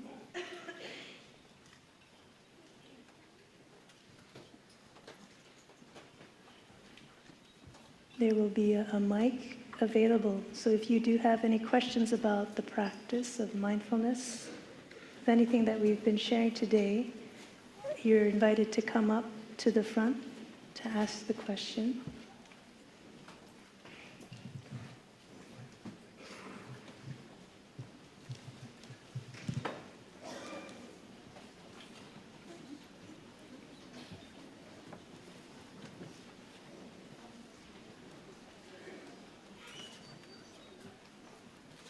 Sister The Nghiem hails from Plum Village in France. She's been a long-term resident of New Hamlet. And our Brother Phap Hai, just recently moved to Deer Park, which is in Southern California.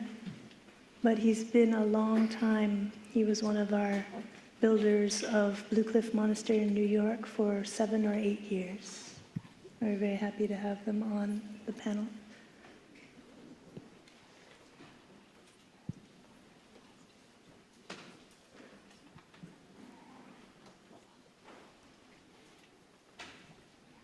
Thank you for your courage. And please know that your question can be a personal question or a question on behalf of someone you know, someone you love, and can be very helpful to open up things for many people. So please be courageous like our friend here. Thank you. I'd like to thank the Sangha for coming today to answer our questions. And earlier, I heard that many people ask monks and nuns why they become monastics. Could you speak a little bit to how living in sacred community is helpful to practice? How living in sangha helps people practice, and how does having a sangha help the wider lay community? Thank you.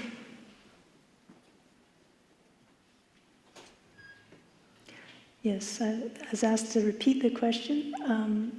The question about our monastic life and how is it helpful in our monastic life or as a practitioner living in a community of practice, what we call a sangha. I wonder if Sister Annie might like to answer that.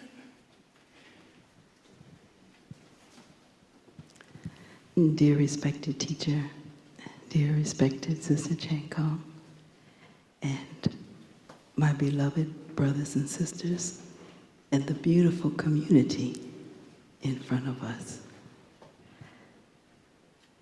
Community or sangha is clearly the glue, that element of having a similar aspiration in life to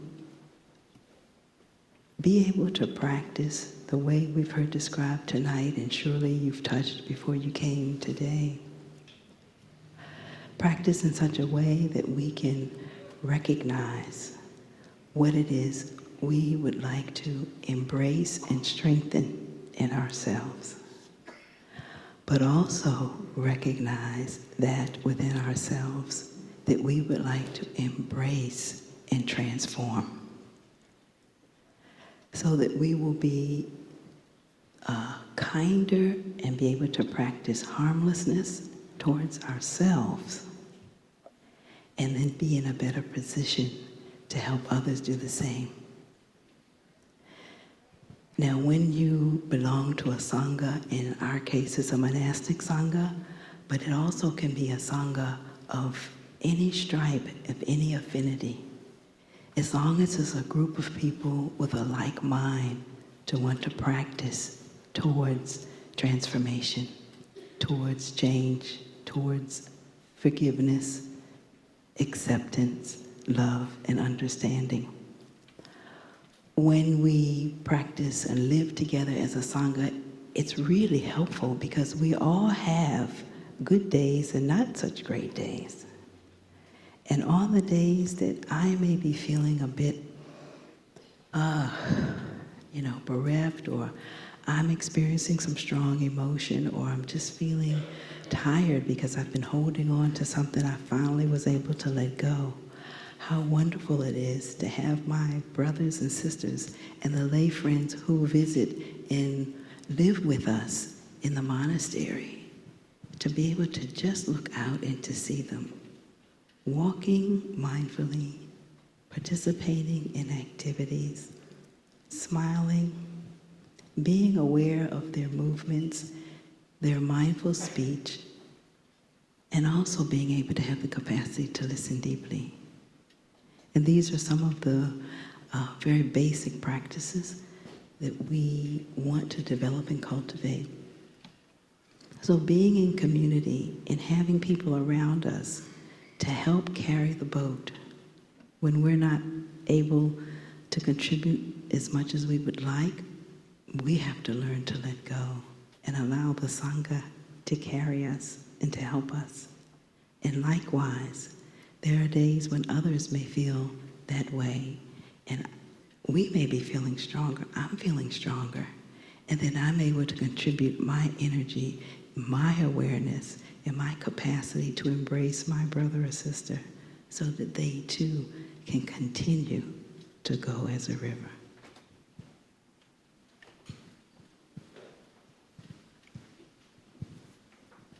Thank you, Sister. Another question?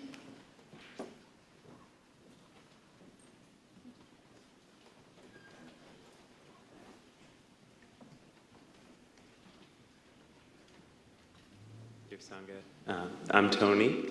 Oh, hey. Wow, it's a lot of people here. I can be really hard on myself, and I'm always looking for approval from people. So I wanted to know how you work with self-aversion.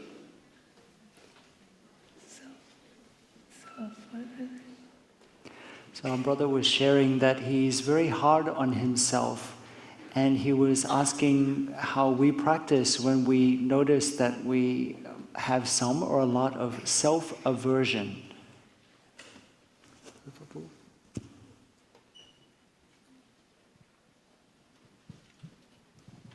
Is this my cue?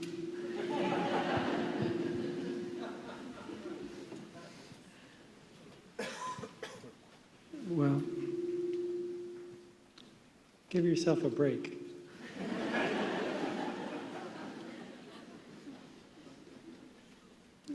One of the powerful aspects of mindfulness is learning to live with yourself, beginning to understand yourself. So we can take a look at where we're at. We can look at our what we call habit energies, the things that come up over and over again. And so we can come to terms with ourselves but we have to understand. Okay, we develop an insight about ourselves. And the fact that Tony, that you came up and pointed that this is it, means you have quite a bit of reflection. Okay. One thing I've noticed about my mind, it creates all sorts of things. Some very nice things, some very not so nice things, some just plain crazy things. And part of my practice is not fully buying into what my mind creates. Okay. And I'll give you an example. I haven't been sleeping too well lately. So that makes me very tired after a few days. And when I woke up this morning, I was like a bear, ready to growl. And when you're in a spot like that, okay, your mind creates things. Your mind tells you stories. You begin to react certain ways. And so I have to look at that and understand that. A lot of times I have to just stop and breathe a lot. Sometimes I bring my mind to something more positive. You know, I don't know about your mind, but mine tends to go to the negative. Yeah, for some reason, I think that's rather typical with human beings. We tend to go towards the negative, just automatically. So I try to bring myself to positive mind states, looking at the positive things. And that's a training. That's a very that's been a very challenging training for myself. Bringing my mind to positive things instead of going with the negative things.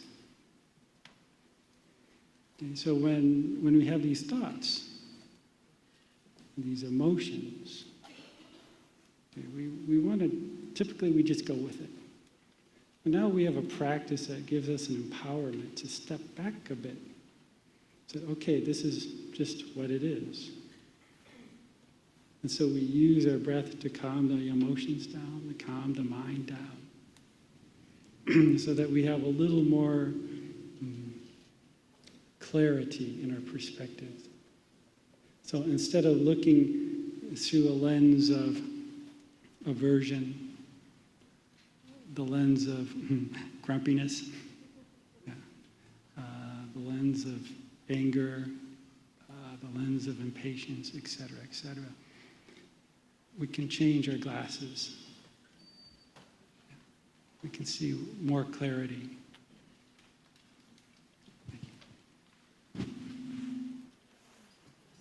Sisters and brothers, we're very fortunate this afternoon to have one of Thay's most senior students together with us, Sister True Emptiness, Sister The Nghiem. We're so blessed to have her, and she's going to offer a very special treat for all of us.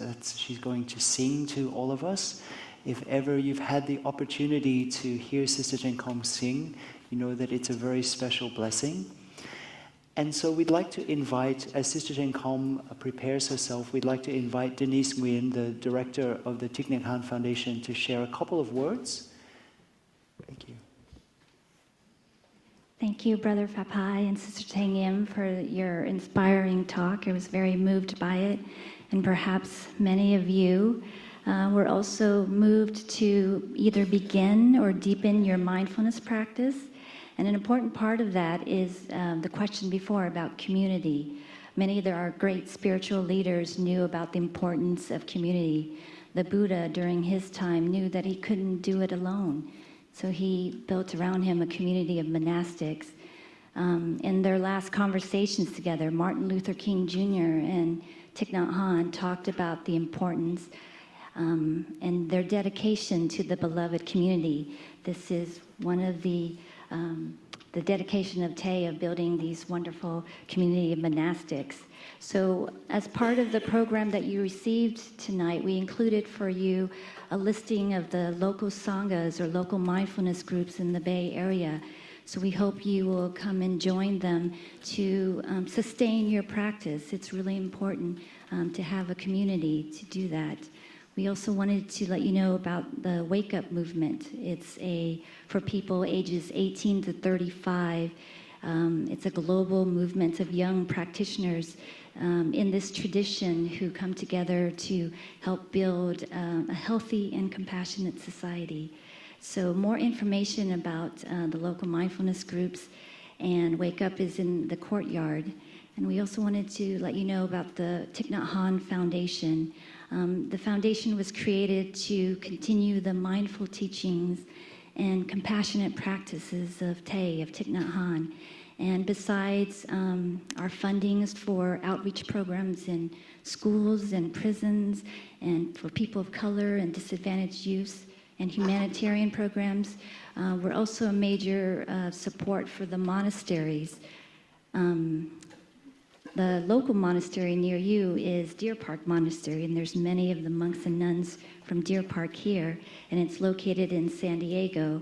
And the monastery is actually the home of the monks and nuns, and we're so fortunate that they open up their home year-round for all of us to come and take refuge in. Can you imagine opening up your home year-round for guests? But they do, and we're so grateful for them to do that for us. And so please come and visit Deer Park. It's beautiful. And yes. One other thing we wanted to let you know about, it was Thich Nhat Hanh's his deep wish for you to not only come to a talk and hear the teachings, but to bring the practice home with you. So he created these beautiful phrases for your practice to buy and to take home with you. Can you imagine in your home, your dishwasher is broken, your car won't start, your children are crying, and you walk by and it says, breathe, it'll be okay. So they're wonderful Dharma talks, little mindful teachings for all of us. So we hope that you'll visit in the lobby the calligraphies and doing so. Thay is obviously, as you heard, he's suffered a stroke in November, so he's no longer able to create these calligraphies anymore, but the monastics have reprinted them for us to still be able to buy and take home. And when you buy one, you're also helping humanitarian programs in hungry children in Vietnam and India and Africa. So another way to bring home the practice is by books. So in the lobby we have many books by Thay and by the monastics, and we're so fortunate there will be a book signing later. Brother Phap Hai, who you heard gave a wonderful talk, and Sister The Nghiem, who has a book, Mindfulness as Medicine, and Sister Jina, she has 3 wonderful books. They will be in the lobby to do a book signing for you later. So thank you so much for coming tonight, and I'm going to hand the microphone to Sister Jina.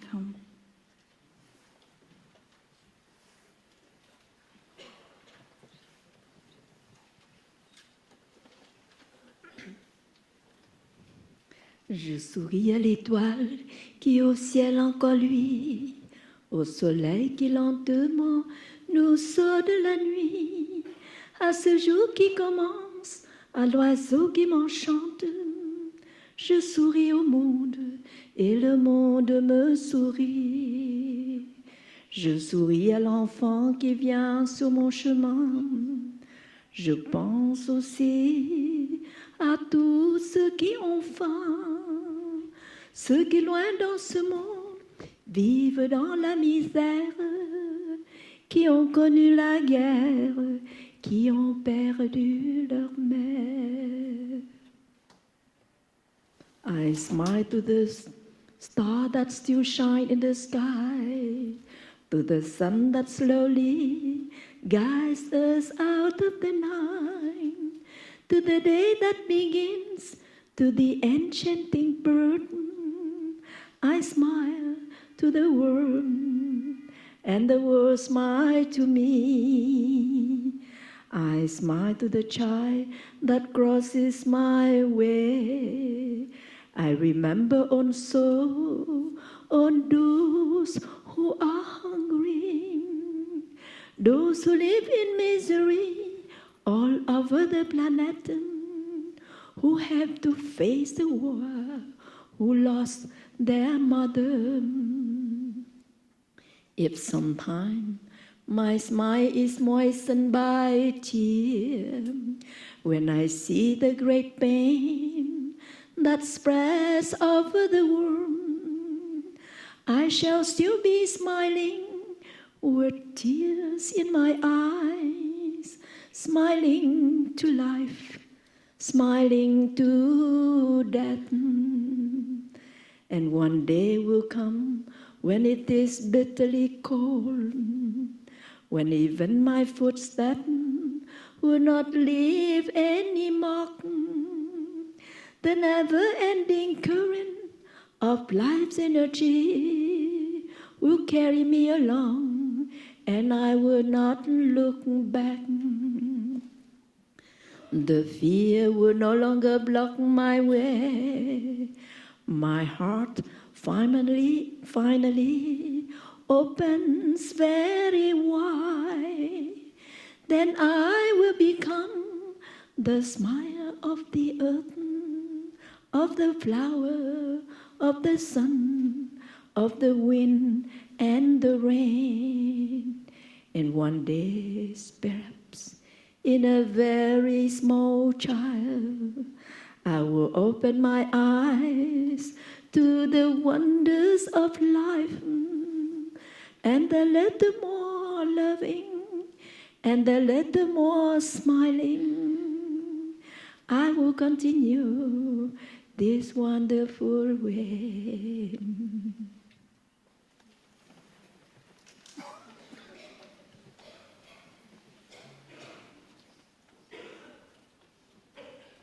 Dear friends, I want to share to you that our teacher, Thich Nhat Hanh, is okay. He is restoring, he is in rehab, and he started to make some steps, not easily, with the help of one attendant. But he also started to say a few words. Happy. Next, he cannot say yet. Happy here and now, because when we sing, he remember all the music. When we sing, so he remember all the music, but the word come because the stroke, the block of blood weight on the part where he can speak. But thanks to the strong intention to rehab and to regain his ability, his insight to share. And I think that with your prayer, thanks to your prayer, because he had a very big stroke, and people in Bordeaux, in France, nobody believed that he can survive, even for a few days. But he never used oxygen. He never used oxygen. And I said, why? He's almost in coma and no oxygen. They said, look, 97 per 100. If I measure you, maybe you only have 86, but he 97, 98 per 100. And after several days, 10 days later, the bag of blood is so big, and the fluid, people think that he may die in a few hours. But I told them that millions of his beloved readers want him to be restored. And they send good healing to him. There are those who are Christian who send energy of God. There are those who are Buddhists send Avalokiteshvara energy. And I asked the doctor, where the energy go? And the doctor said, I don't know. I am the physician, I take care, and God decide. But I said that no, millions of healing energy sent to him would transform into little drop of blood, go to his head, absorb the exit fluid, bring to the kidney, and he will urinate. And I told Thai, I put my hand on his shoulder. I said, Thai, million of Avalokiteshvara is running in your body and sucking all the water, exit water, and it will be gone. And 10 days later, the water, the fluid absorb. Resorb quite a lot. And the doctor said that I'm absolutely ignorant about human brain, but he's a neurologist. And so he always has his own program. With speech therapists, they teach him the table, the chair, and the drawing, and show him the drawing. Where is the table? And he do not point out the table, but we point out the table outside. He want reality, he don't want notion. So please continue to send your healing energy. I tell that to you because it's help. All the healing energy of God, of Allah, of Avalokiteshvara will come to him and help him to transform and to be healed. I think that you will have a chance to see him again. That is my deep wishes. So tonight I will share. I try to save your time because it's too long already. So I signed already my book. You only take the book and you come to the table while I'm there, I put your name. That is learning to love. A lot of experience. I lived with Thai for 54 years to be his student in his desire to serve, to use, engage Buddhism to help the country uproot from the colonization and to stop the war. And I have been fortunate to follow him for all these years. And I share quite a number of experiences in this book. And there is, many of you love my singing and in my deep relaxation in many retreats. So here there is a CD about my singing by the back and sharing how to practice deep relaxation. I also signed them all, and I only need to put your name. And the last book, because in retreat I like to share, begin anew our relationship with ourselves, with our beloved one. It could be our son, our daughter, our partner. And I listen to so many stories, and I try to help with the teaching, but sometimes it works, sometimes it doesn't work. And so I learn from the value and I make it again. And so that is even thin, but a lot of sharing of the living experience of many of you. And I wish the book is entitled Begin Anew Your Relationship.